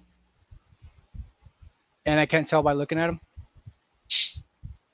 Maybe if you had an appropriate skill. Have decipher use. That sounds all right to me.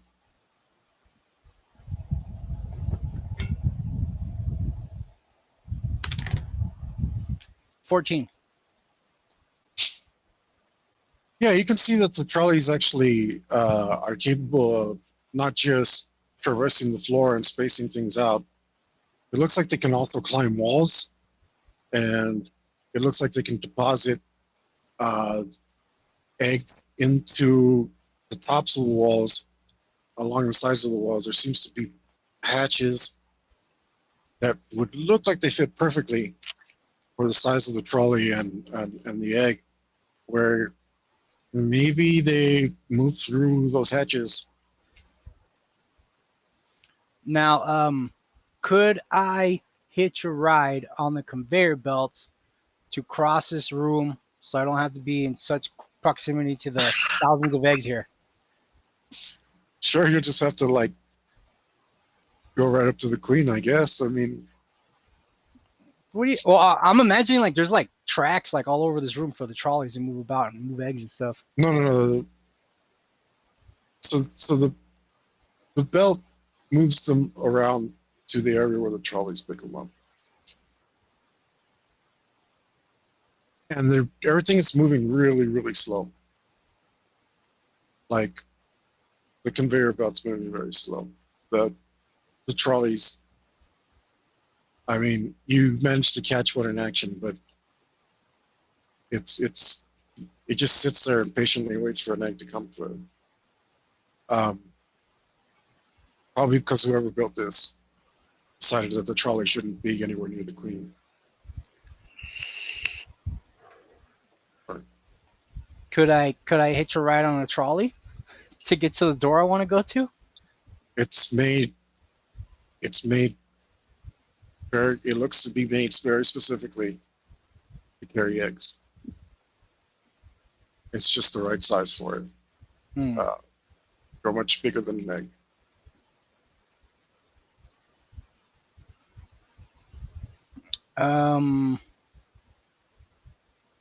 How close are the eggs spaced to the walls? I mean, there's some relief, but you'd get like 10 feet out of it. Well, I'm trying to see like if it's easier just to kind of zigzag to get to the other door, or to go all the way the hell around to get to the other door. I'm trying not to disturb the eggs because Mama Bear's watching and I don't want to piss her off.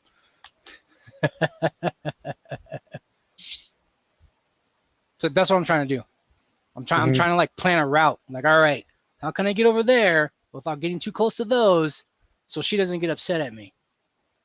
And I do that. Okay, you're gonna go around to the other door? Yeah. Okay. You do so. And as you start to move, at first it's imperceptible, but as you get farther down the room, you realize that the queen's head is following you precisely the entire time. Rolik,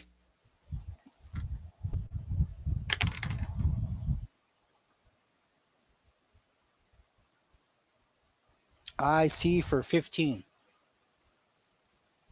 And different vision modes and whatnot.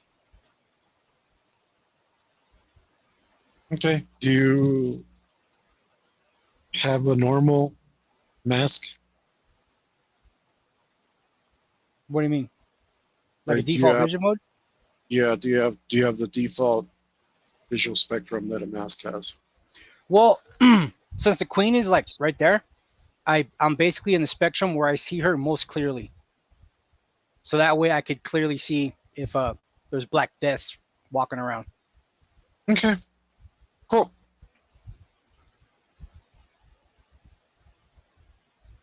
At first, You think, well, all the eggs are closed.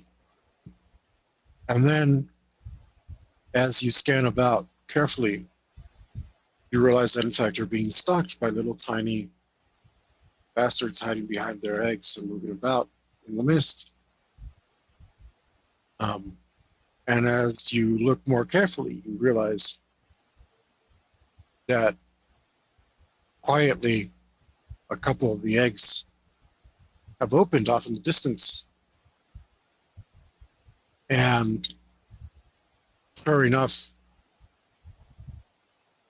you have no idea how many facehuggers are in here because they are apparently hunters themselves and they're taking cover behind the eggs. And you only manage to catch glimpses of them. And when you stop and look around, they disappear. I'm gonna do a thing, but you have to tell me if it's too dishonorable, because my character would know. All right? Okay. I'm gonna do this and continue on.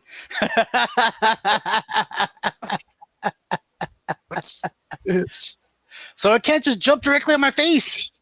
you can't jump directly in your face. What's dishonorable about that? That's funny. That's what that is. Oh no, wait, hold up. No, actually, I don't do that. I just thought about no, I don't want to. I don't want my face and my arm to be trapped. No, I just I just on my scabbard, and I keep walking.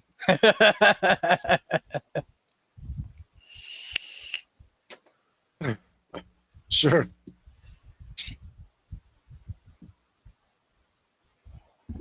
Well, I mean, you're in the right vision mode, so there's that. Well, look.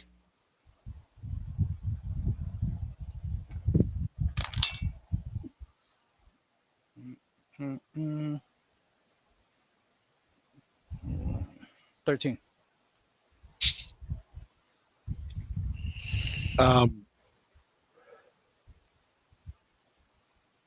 As you continue on,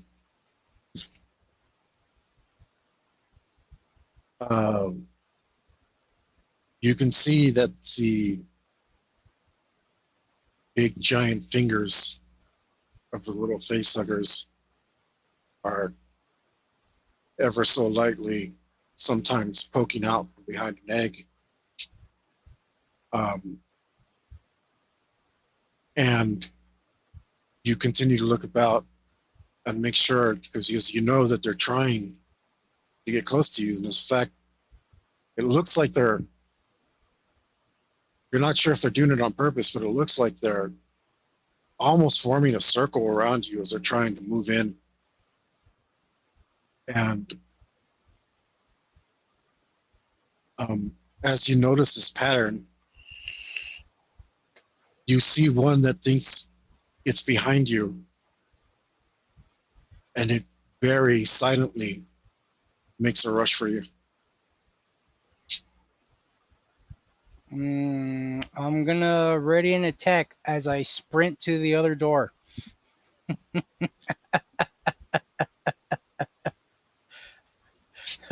Hand on blade, and I start ninja running.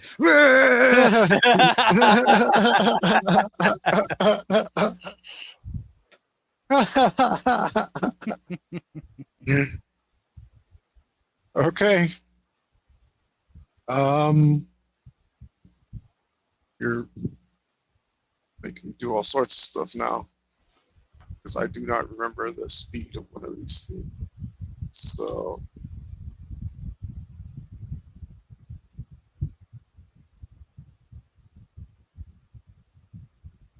so you've got me profoundly unprepared, it turns out. It shouldn't be too hard to find.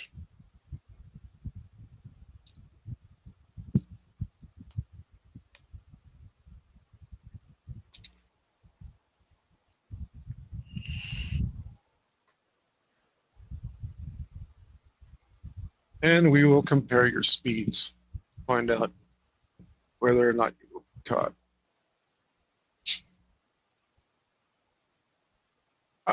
It looks like my run speed here is, well, my run is 16, so my run speed is 26.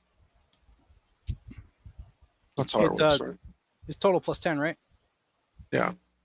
So I'm at 20. 10 plus 10. Oh boy. Your actions have caused a frenzy. As soon as your first step is done, pounding against the ground, you seem to have excited them all. And now it's not just one that's running out. Now it's possibly 5. And you're trying to run in that direction. But, well, because you started running, you'll make a little distance that way. But as these things are faster than you, so you said 20? Yeah. I have a total of 10. Well, right, so they're gonna gain 6 feet on you every action, which means you make it. But not this action! Ha! I rolled a 1! Steal initiative! I run first. You had already run first. Oh, okay. But you make it 75% of the way. And then you are going to be attacked by facehuggers who, yeah, are facehuggers. So what do you do, sir? I'm And gonna, since you stole initiative, I'll let you keep the roll because I'm not a dick, even though I play one on TV. when they begin their attack, I steal the initiative to kind of juke and make it to the door to get closer to my target. No, you can't steal initiative to run. Oh, okay. You can't take move actions when you steal initiative unless your speed is over 10. Well, I'm gonna ready an attack as I run. I can do that, right? Yeah. Let me do that. Okay. I mean, I don't Like, is there one right there in swinging distance? It's in leaping distance. Yeah, so I'm gonna ready the attack. Yes. So when it leaps, I try to hit it. Well, then I'd give you initiative anyway. But if you steal initiative, I'd give you more than one action, wouldn't I? Mm-hmm. Right. Yeah. If they're close enough for me to step and strike, yeah. Well, like I said, I'm striking you, but weapon reach basically gives you initiative. Anyway, why don't you go ahead? Give me an attack roll. See if you can keep this thing. I did steal initiative, but I'm a power attacking 1. And that'll drop my attack speed still to 6, yeah, because my sword's +1. Yeah. I strike at D. Okay. Don't look like me. 21 to slash at D.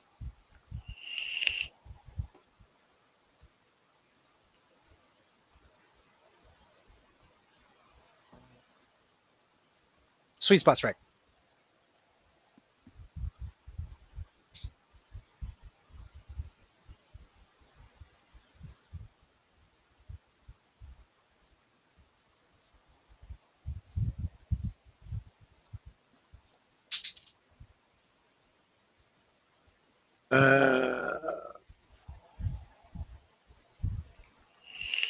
Back here. What'd you say it was? 21 So attack. I rolled 22. which is bad for you. Mm-hmm. Oh. Wait. No, that was the wrong skill I was looking at. Oh, it's the same. And this I will roll this, which is see my talents.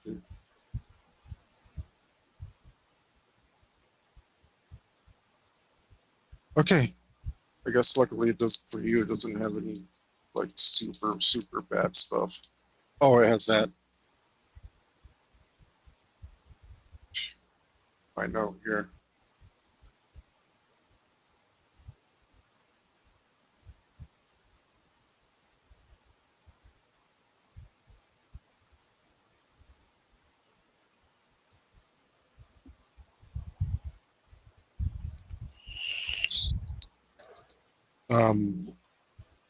Yeah, I guess I'll roll this.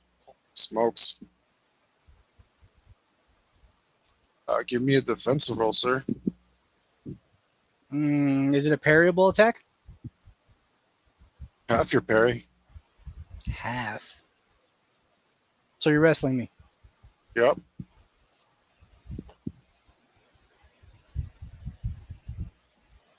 Let's see what happens. Can I rage as a free action? Sure. Sweet.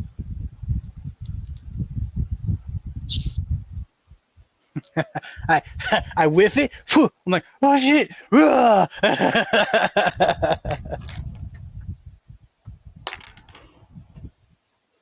25. Oh, thank goodness. Wait, 25? Yeah, I'm sorry, dude. I rolled a 26. I rolled really well. Damn, 25. I thought you had it. That sucks. Really bad luck here.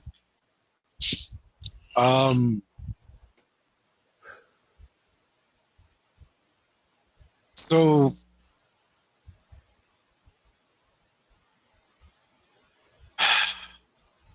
because the way this thing works, I have grab and hold, rush grapple, and shoot in 3. Mhm. God, let me double check, make sure I'm looking at the. Oh yeah, this is the right sheet. Making sure I'm looking at the right sheet because I'm just like, oh, these values seem a little high. No, it's normal. That puts you instantly into a grapple right from here. Yeah, so now I have to roll wrestling or grappling, so you don't get the grapple attack on me or something, right? Let me check one more thing because I think this. Yeah, I mean, I have all the wrestling talents for this, so you're insta grapple. Do you remember what they are? Grab. I have. Yeah. Oh, okay. You can move Grab. to your target, and then you could initiate a wrestle and do a grapple attack all in one action.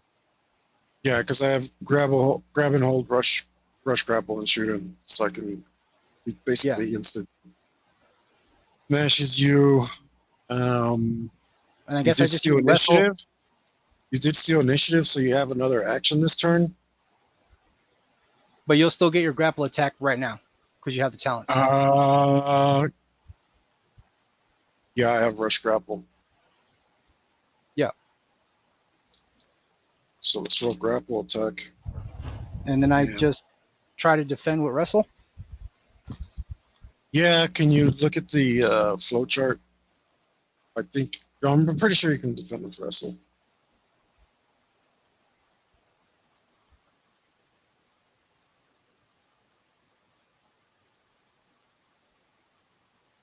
Starting clinch, roll wrestle, change positions, options from clinch. Takedown may also use trip talents, takedown, plus go to the ground. Attempt to move its previous position. I mean, the talents let you move and attack at the same time, but I mean, I still get a defense, you know? Nah. You're just able to do all this in one action. Yeah. I attempt to not be grapple attacked with the 23. 23 to my 21.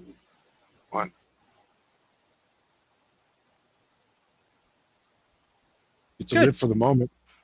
Why don't you take your second action this turn? I want to attack it with my big ass sword, and I'm only suggesting it because of the size of my opponent. Like, it's on my face, and my hands are free, sort of. So couldn't I just like kind of do this to myself and try to chop it? Whoosh, try to chop it off my face? Or would I still? But I would still take the negatives, right?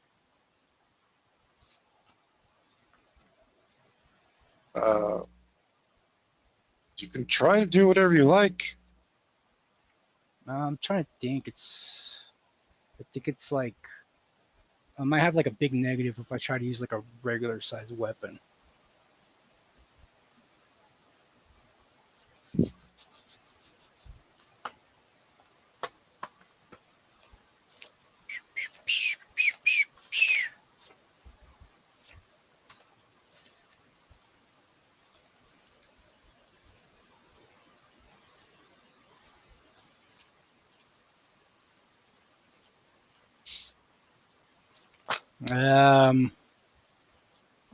I guess I just take a -3 to attack. I'm gonna try to break the wrestle. I wanted to parry it, but I don't want to half parry it.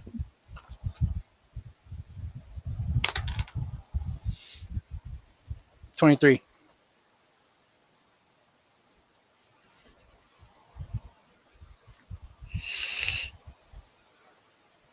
$23 wrestle to get it off versus my 24 wrestle. I hate you.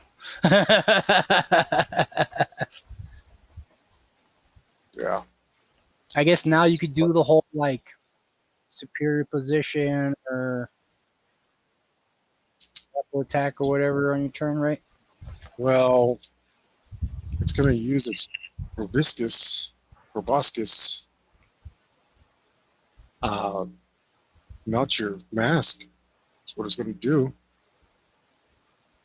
So I roll a wrestle to not be face melted. Such a cut, sure. 20. Times like these that I'm tempted to change die because it seems so unfair, but No.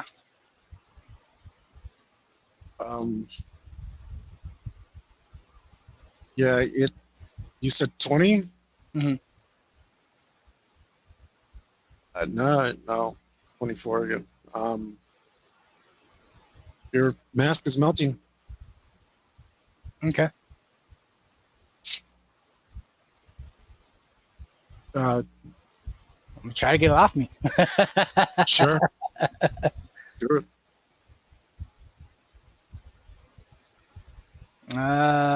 What's the weapon penalty for not using a tiny weapon?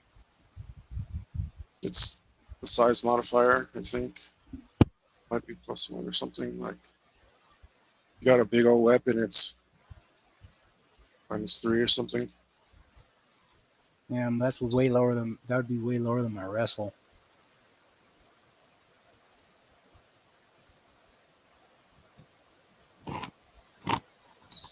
Yeah, I mean, this thing's pretty much already firmly wrapped around your neck and face pretty good already. I'm gonna hit the button on my hilt. So my sword's shorter. So it's not counting as a large weapon anymore. And yeah, I'm just gonna try to attack it. But I don't know the penalty. If you're in superior position, that's automatic -3. Which you succeeded in your wrestles, so you should be, right? You should be Well, considered I in superior wrestled. position. I think I don't know what I messed up on, but I definitely rolled wrestle to not your mask, so that's where I left off. I don't remember getting superior position, but I rolled that other wrestle. Maybe I rolled too many wrestles. I don't know. So what's the negative for a short sword? It's one. -1. Hmm. All right, here we go.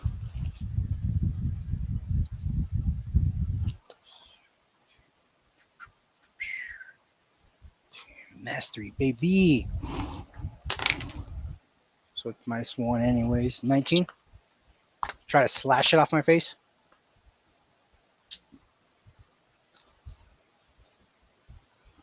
22. Okay.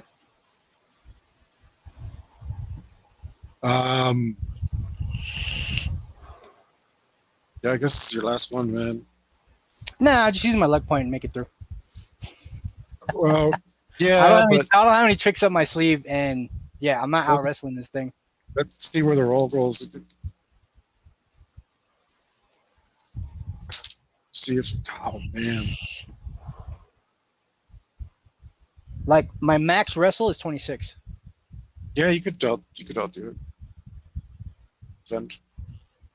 So I'm rolling defense. Yeah, I've just been rolling crazy, dude. I haven't rolled under an 8. 6. It's been like 5 actions, right? Okay. 3? Probably 3. It's been 3. Okay. Oh. Keep track of my rage. Hmm. I actually rolled 26. Okay. I mean, you managed to pull it off so that it's proboscis, which is now And tickling your mandibles, isn't quite being jammed down your throat yet. I have grab and hold. And since we're touching anyways, Or your grab and I hold try to. puts you in a wrestle. Oh no, yeah, never mind. I was defending myself. Never mind. But I guess it's its turn now. Now it's my turn. So I'm gonna. Right. So now I'm gonna roll. Well, that was. Go for it. Now I'm gonna roll grapple as an attack, right? Mm-hmm. Try to break its fingers off of me. You want, you can do that, but you. Yeah. Raging. Yeah. Need to see what. I should have checked what this does. I didn't actually expect this to happen. Yeah, because we're already in a wrestle, so I don't have to roll a wrestle to attack you, right? Since we're already in a clinch. Mm-hmm. Yeah, so I'm gonna roll grapple to see if I can bust this thing off my face. Ah, man. 19. 19. 18. Oh, nice. With the rage, 14. So it's this and this. We can With say my you break the wrestle. Huh? That was your intention to break the wrestle, right? Well, I'm rolling grapple to damage Oh, it. to attack. All right. I just rolled a defense, so you're good. You did whatever just you were good. with my free hand, grabbing it by the fingers and trying to snap them off.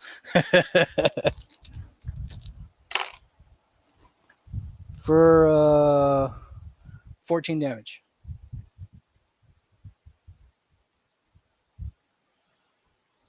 14 damage.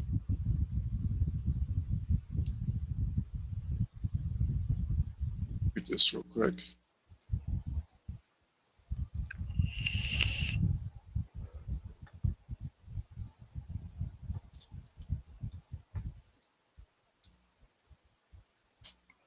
Oh, I see.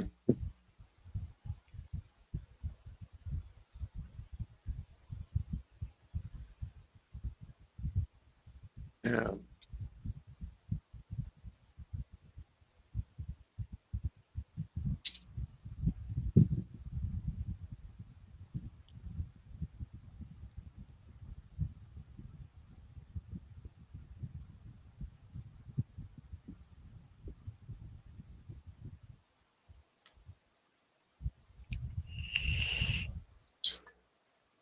Two goes.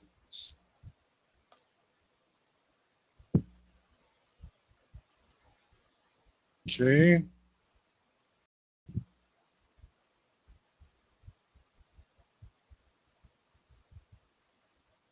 Um,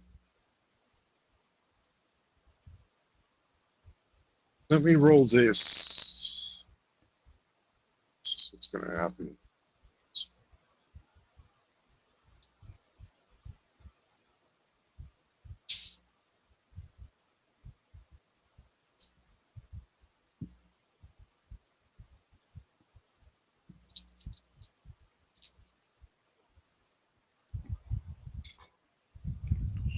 You grab the facehugger, wrapping your large hand around it as you're making out with its proboscis, forcefully gliding against your tongue, French kissing this thing nasty.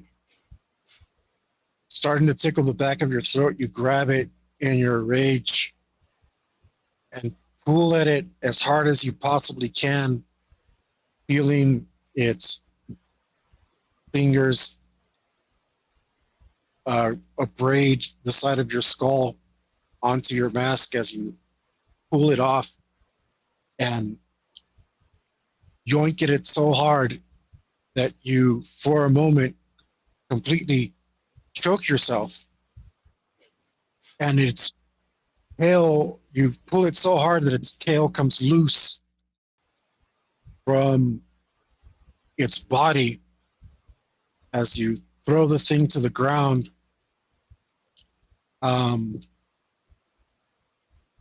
You kill it, or it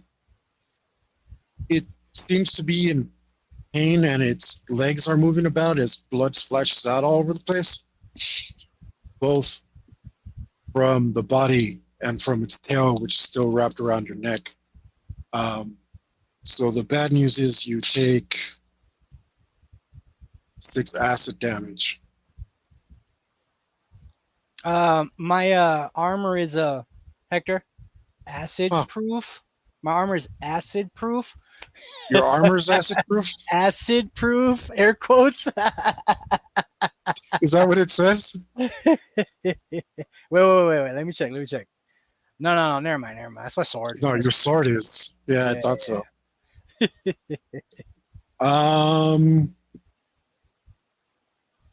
I mean, I mean, there's some acid null, right? don't. Just from Okay, predator armor. so that's fine. You can null.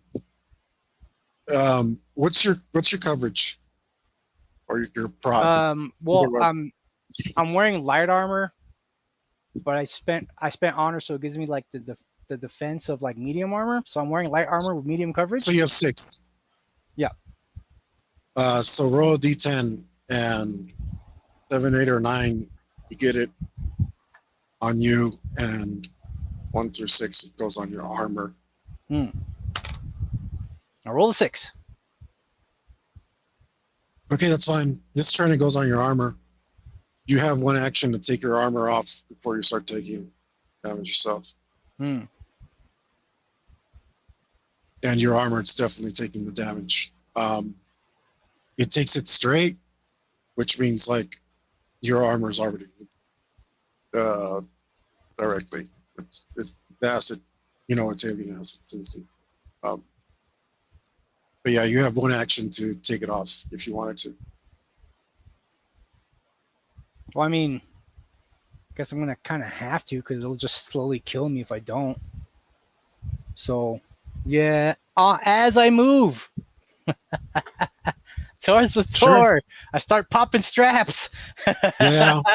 So I think I might have messed up and been real nice to you, but there's no reason to continue to be nice to you for game reasons. I mean, obviously, you're my friend. I want to be nice to you. That's not what I mean. But I'm gonna have you roll focus. Cool.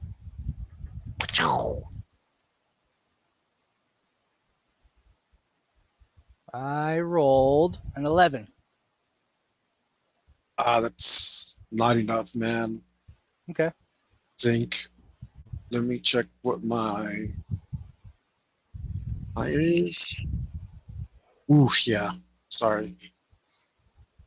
You don't have sense. I remember this because I helped you make your character, and that means you don't see the second one coming. As soon as you turn to start running towards the door again, there's just another one instantly wrapped around your face. All right. And because, well, actually, let me roll it. Oh, cocked. Oof. Because this is a critical hit versus your sense, as that's a 25 I just rolled, instantly you feel your throat being filled by the proboscis of a facehugger, which knocks you out right away. So you're It's a luck about to point. luck. I was hoping you'd get away. Sorry. Didn't work out that way. Life is hard. Predators is hard. Life is hard. Predator life is hard. So, all right. Instead, we're going to say, because the display in your mask was damaged from the first one, it was useless now. That when you went to take off your armor and run, you also took off your mask, which just in time blocked the facehugger as it wraps completely around the mask, and its tail whips around, smacking you on the top of the eye, and flinging and spinning around behind you. You continue to run the rest of the way. So facehuggers are cowards, but if they think they can sneak up on you, they definitely will. But your commotion and the inability of them to get you instantly, which is what they want. They don't want to fight you. They want to surprise you. Mhm. Two of them certainly gave it a really good shot. The other ones take a slightly more cautious approach, and you're just able to get out of there. And when you do, you're caught in the low light of the dungeon now with your man. Do you even have a flashlight? No. If it didn't come with a starter pack, I ain't got it. That's fine. The Predators and AVP didn't have a flashlight. And they had a mask, but now you're stuck in the low light of the temple. I squint And really hard. you think maybe you went the wrong way.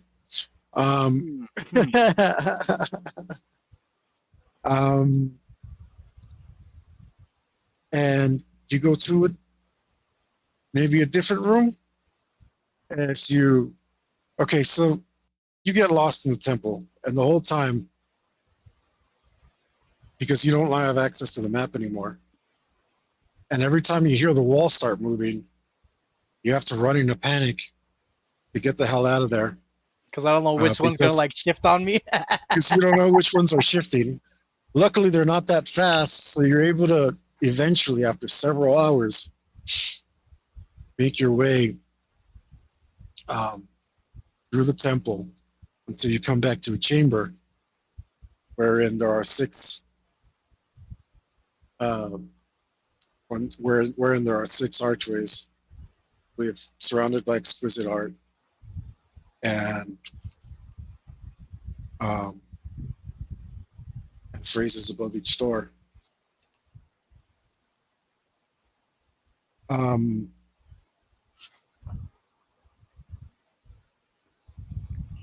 Now you went to the door that said "Life is given," and that wasn't it. or at least you're pretty sure that wasn't it. Mm-hmm. Um, And then my free guess was life is long. yeah, you went to where life is law. You're pretty sure it's not life is long. So the ones that remain are life is made, life is remade, life is prevalent, and life is abundant. Life is made. You go to the chamber where in life is made. Where you go through that archway, and indeed you find a room with what are they called? Um, well, they're going to look like boluses. Not boluses, bollards. Um, they're going to, I don't want to say plinth, but I know that's wrong. They're square on top, and they're like pyramid shaped down. They're slender things, but they get a little fatter towards the ground. They're sloped straight things, and attached to them are shackles. There's 4 of them in a square configuration in the chamber, and there are in each of them shackles.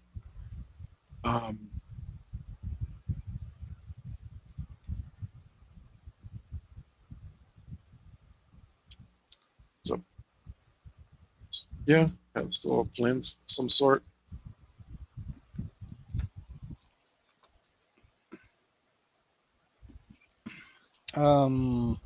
Uh,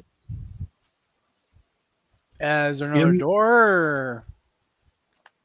Or... yeah, but that door leads to a room that's basically identical, and there's another door, and that so there's these rooms are chained together, and there's 5 of them in total, and in the rooms where the last one ends, there's nothing else in the rooms except for what looks to be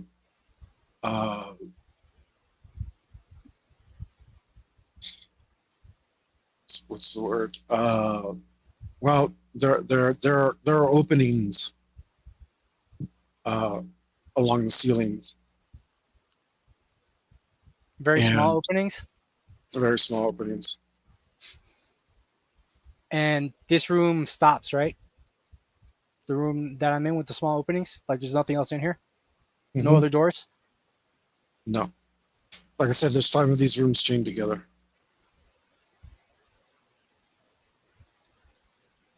Go back out the way it came. But that was the right room. So That was the right room? yeah, just you already used your life point, but that was the right room. So if I took that room first, I would just be in an empty room? Fighting facehuggers? Anyways? No, sorry. Oh, it would have been like a freshly made alien. I see. Yeah, it makes sense.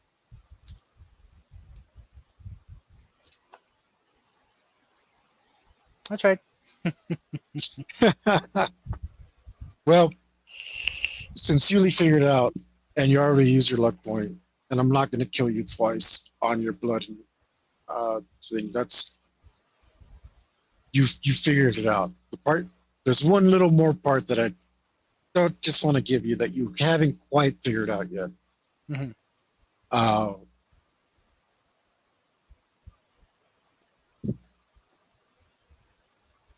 I'll just give you one more clue and see if you figure it out for yourself. Decide to move on.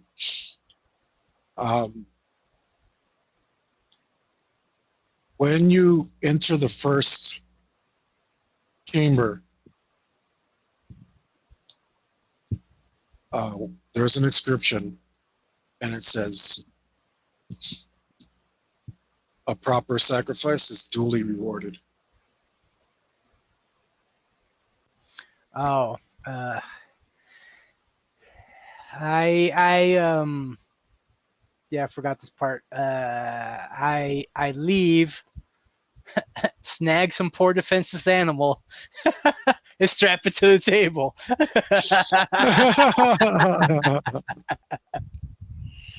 Yeah, you do exactly that. And after you tame some animal, you leave the room and you can hear the walls moving inside. And you can, the way that the chamber is made, it allows the sound to reverberate through here. And I don't know if you've ever been, like, there's a building in the that's part of our government. I can't remember which building it is, but if you stand at the opposite end of the room, you can hear what's happening over here perfectly Yeah, because the yeah. sound works. I know it's what you're talking about. Yeah. It seems like there's an uncanny amount of clarity with what you can hear. You can almost imagine facehugger legs wrapping around the animal's face and its tail wrapping around its neck. It's because the sound is so clear, you wonder if there's technology behind it or if there's something more mystical. You're not sure. It's so clear. But you can hear the animal make its strange alien sounds and then suddenly not. And sometime later, you are, well, if you still had your mask, you would have been cued to continue and into a chamber wherein you wait. And sure enough, in that chamber is it's a large chamber with a bunch of I want to say coveys, little holes, large holes, like what's the damn word I'm looking for? Parts of the wall that recede inside. They're square shaped, and there's many of them. On each wall, there's probably 40, and including not the wall directly behind the entrance, which is actually sloped forward. And you gather that maybe it's sloped forward so that some darn, and it, have you know when the castle walls where the archers shoot out of, and it's a small hole that they shoot out of, but then it gets bigger like this? That's kind of what the entrance is like. And it's so that you can see the walls as you enter and the ceiling so that nothing can sneak up when you enter. You gather maybe that's the purpose of this thing, because you can just, like, if anything was on that ceiling as you enter the door, you'd be able to see it. From the ceiling are hanging a bunch of chains, very large chains, linked, are about 6 inches in diameter, and they have an obvious make of predator technology, and some of them are, especially closer to the ground, are broken, and they're broken in a very specific way that now that you've experienced it firsthand, you think maybe was done by acid. And sure enough, it tries to stalk you, and because you don't have your mask, and you're forced to go around and kind of look at all these holes, and you imagine that it's in here, and it tells you that it's in here because it hisses, but when it hisses, you don't get a clue about where it's at, because the From the sound, reverberation, and it's all bouncing around everywhere. the way that you were able to hear so clearly from the sacrifice chamber in this room, it's completely the opposite. You have no idea where it's coming from. It could be from all around, and you imagine that you're your predator elders did this on purpose to help terrify you, to let you know exactly how much danger you were in. And like I said, you did have to wait several hours to get into here, but finally you're face to face with an alien who is immature and doesn't quite have the hunting skills it needs yet, or doesn't quite recognize you as the danger that you are. And eventually, as you walk through the room, carefully examining each and every covey as best as you can without the aid of your mask, it leaps at you. And I'm not going to kill you, but for fun, maybe we can fight it out. All right. Several hours so I could rage again. Uh-huh. And I do so.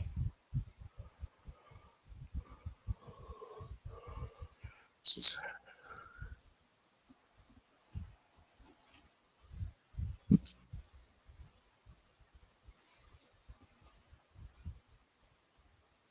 yeah, rage for a free action puts my speed to an 8. If it's not a sneak attack, I'm gonna roll to steal.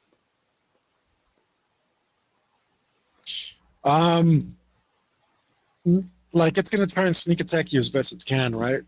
Mm-hmm. So, and you don't have your mask, so why don't you give me a look roll?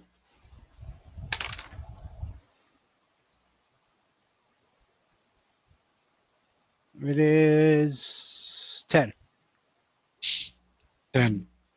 So if you had your mask, you would have seen it. Mhm. But for today, we'll say you see it because, yeah. Otherwise, yeah. So as it leaps out of its hole, of course, it's in the last one you look in, right? That's how that stuff works. It gracefully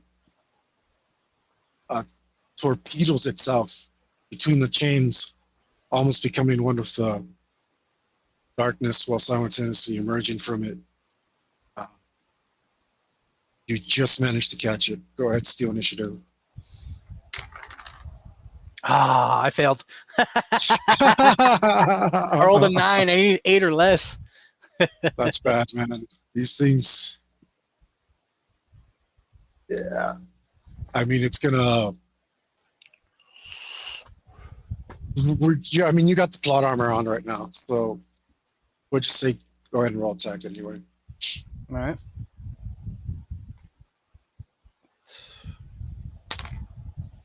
So, Mastery. 21. Plus, man, what'd you roll? Just curious. I rolled a 5. There, I rolled a 22. Hmm. You did have a chance of hitting it. We'll say you hit it because otherwise, again, this thing's way worse than the facehugger. So, roll damage free. All right. Sweet spot. So it's this. But I'm raging, so it's this. Yeah.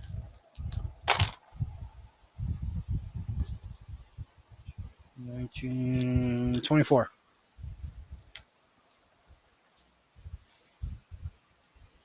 Oh wait, you rolled damage. And I do believe you have extra AP on that weapon, right? Mm-hmm. So it has All 20 right. AP instead of 10. No, that's good.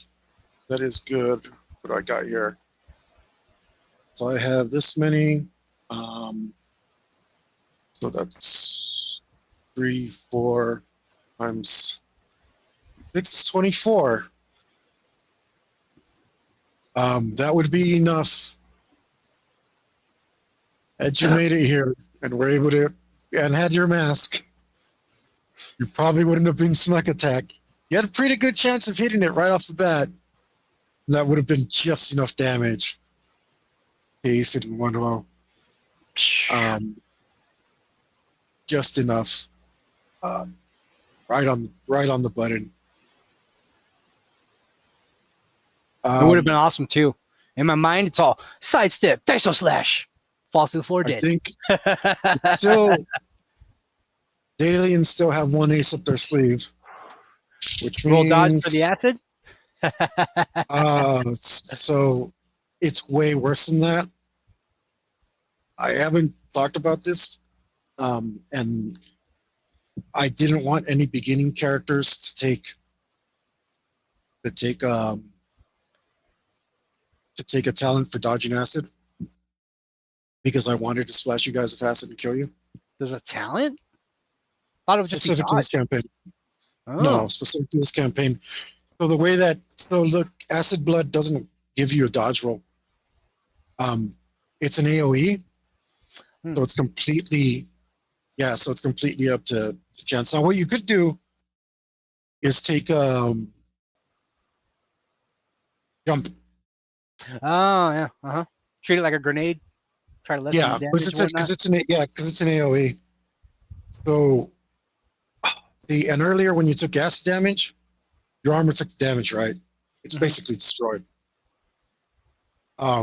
Because that's the way armor works. It doesn't have a lot of hit points. It's pointing its DM and stuff. But you hadn't taken it off. You would have taken 1 damage, which you would have tanked because I think you do have acid reduction a little bit, and then you would have taken 7 damage, so that would have messed you up a little bit, and then you would have taken 1, which you would have tanked, and then you would have taken 3, which you might have taken 1, and then you would have tanked because of thick skin, I have a 5 DN when I'm not raging. No. Unfortunately, acid goes into that. Yeah, acid. You have to use your acid resistance. It's not physical resistance; it's chemical resistance at this point, right? Physical and chemical changes, as it were, from school. So this time, and see if you live. Bam! 12 acid damage right off the bat. Oh yeah, and I only have 2 corrosive resist. So you would have taken 10, and then the next one you would have taken 5. And then 3. And then 1. And then 3. And then 1 or 2, which you would have tanked. So you would have taken all that damage, even if you got here the easy way and did everything like perfectly. You would have still taken that. Wait, you could have taken the first one on your armor. So. And then discarding the armor would just stop it right there, right? If it only hit the armor, didn't beat my proc. If you saw initiative, I would have let you, yeah. If not, you would have still taken some damage. But, as it were, now the official canon is you just barely make it out of here. Bereft of mask and armor, but still holding your Adachi. And the head. And after, you take the head. And after getting lost again in the temple and realizing that there are still more Xenos in the temple and they're stalking you. Suddenly a door opens or a wall moves, and then a door opens and then a wall moves, and it forces you to go a certain way to not get crushed. And when you come out of the last door, somebody's there waiting for you.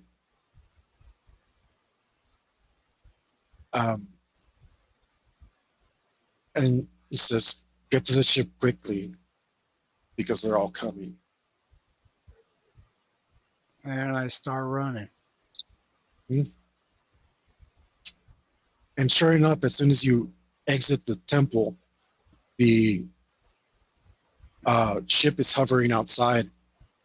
And as the Xeno leaps onto it, it's shocked and blown off of it. Um, and he's right behind you, and he leaps his way in, pointing his Gauss cannon at an alien, but he doesn't fire. He just puts the triple dots on the thing's head, and he waits for the shuttle door to close in front of him before he turns around, heads to his seat.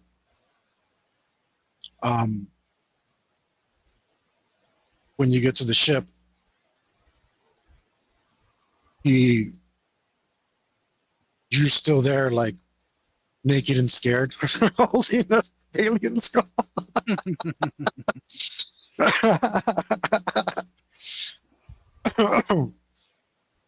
And he lets you out of the bay, and there are a few people that you don't recognize, but by the amounts of beads in their pred locks, the length of the pred locks, the signs of age on their armor, which is a very specific patina with the Predator medals that they wear and the trophies hung about their necks and belts, shoulders, and like you've never seen these guys before, and you're like, oh, this is what the big boys do. The guy who still hasn't told you his name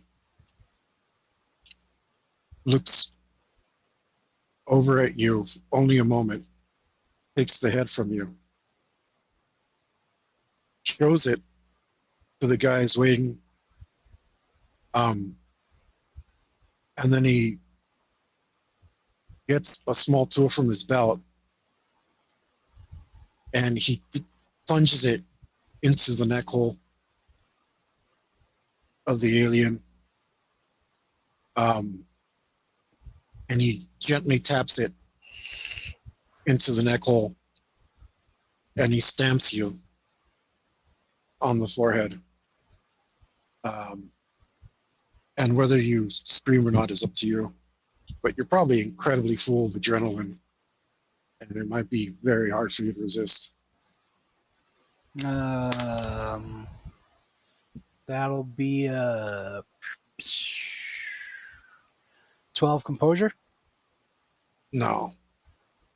You scream from the pain, and you've got a bunch of emotions you didn't even know you had all well up at once and just come out of you in a roar,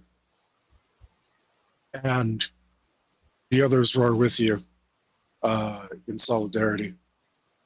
And you're now blooded and a hunter of his own right. Yeah.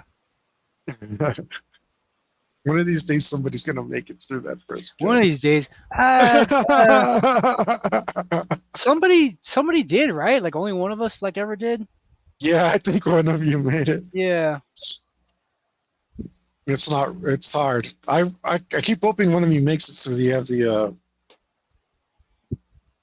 they have that luck point so your characters might make it long term, but I think that's part of what the charm of the campaign is.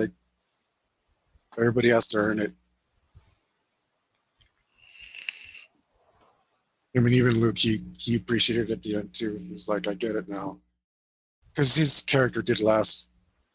Mm-hmm. But I never killed his last character. He might have been the one that made it to the bloodening. He might have been. Maybe he had that luck point. That's how he made it. I don't remember everything, but I don't remember some of his ones. I remember the spider one.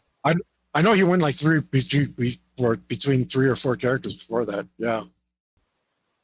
Yeah, I remember the spider one because on character creation he took a specific part of the spectrum, so he was actually able to see them. And the rest of us just kept getting ambushed by the stupid spiders because we couldn't see them.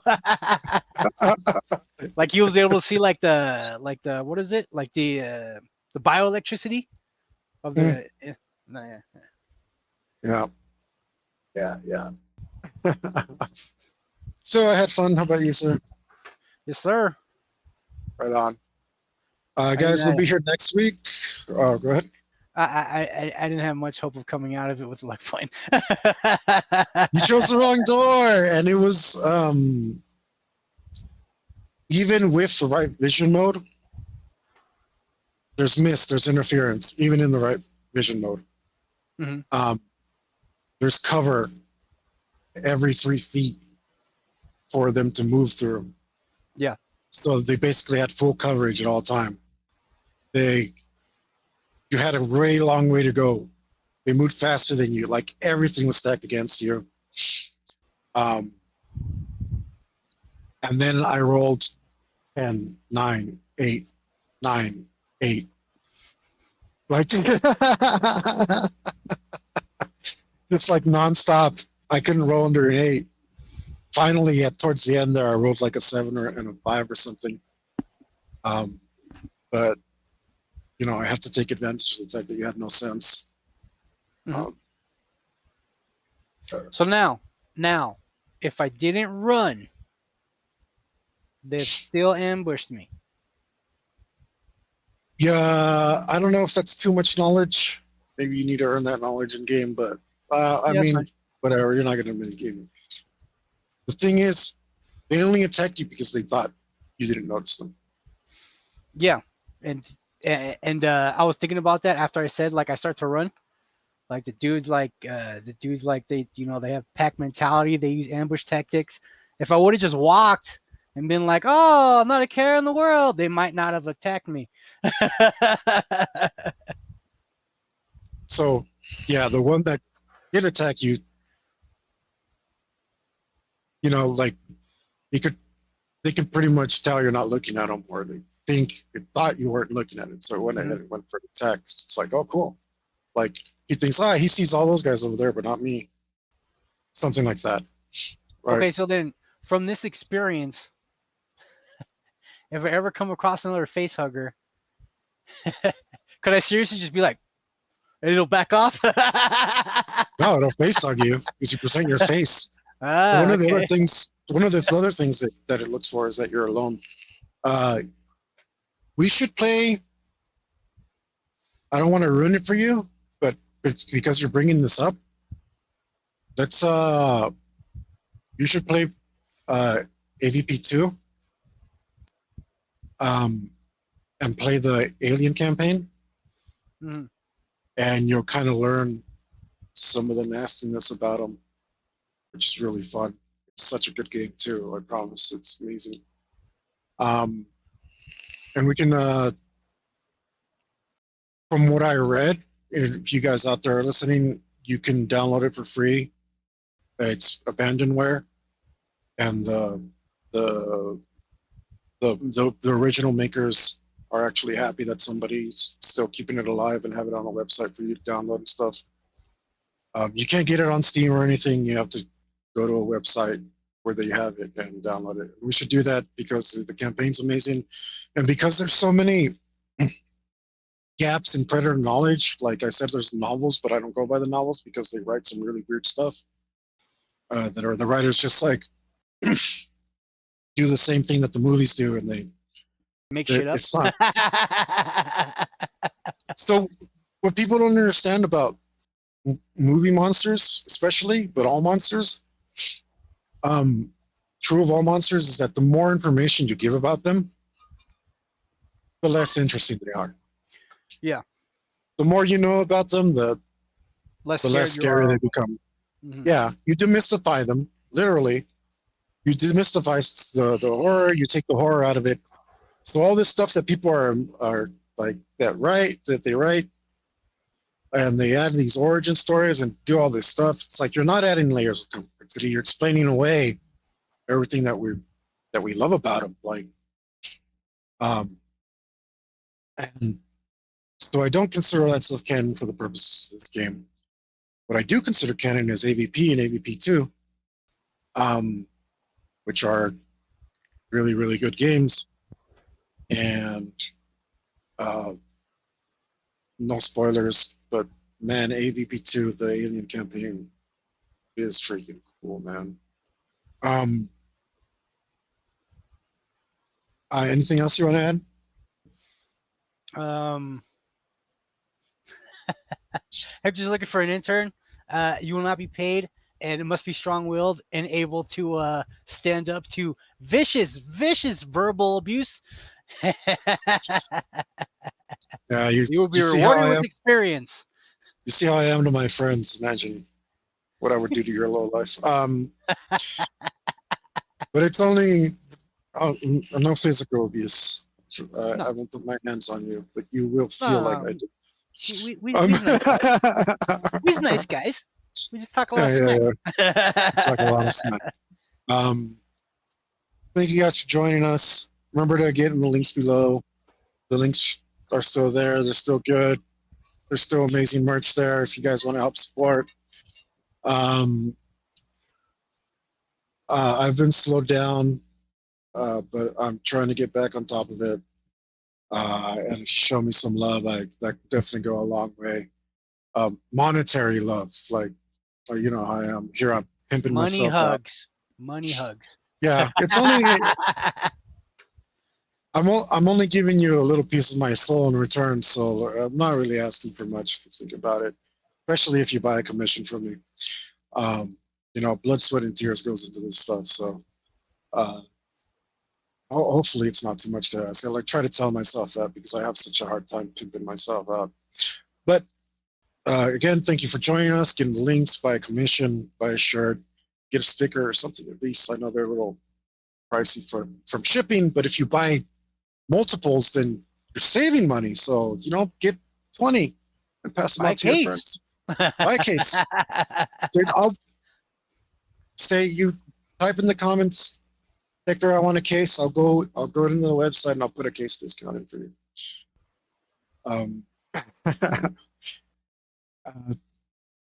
Most importantly of all, guys, stay metal.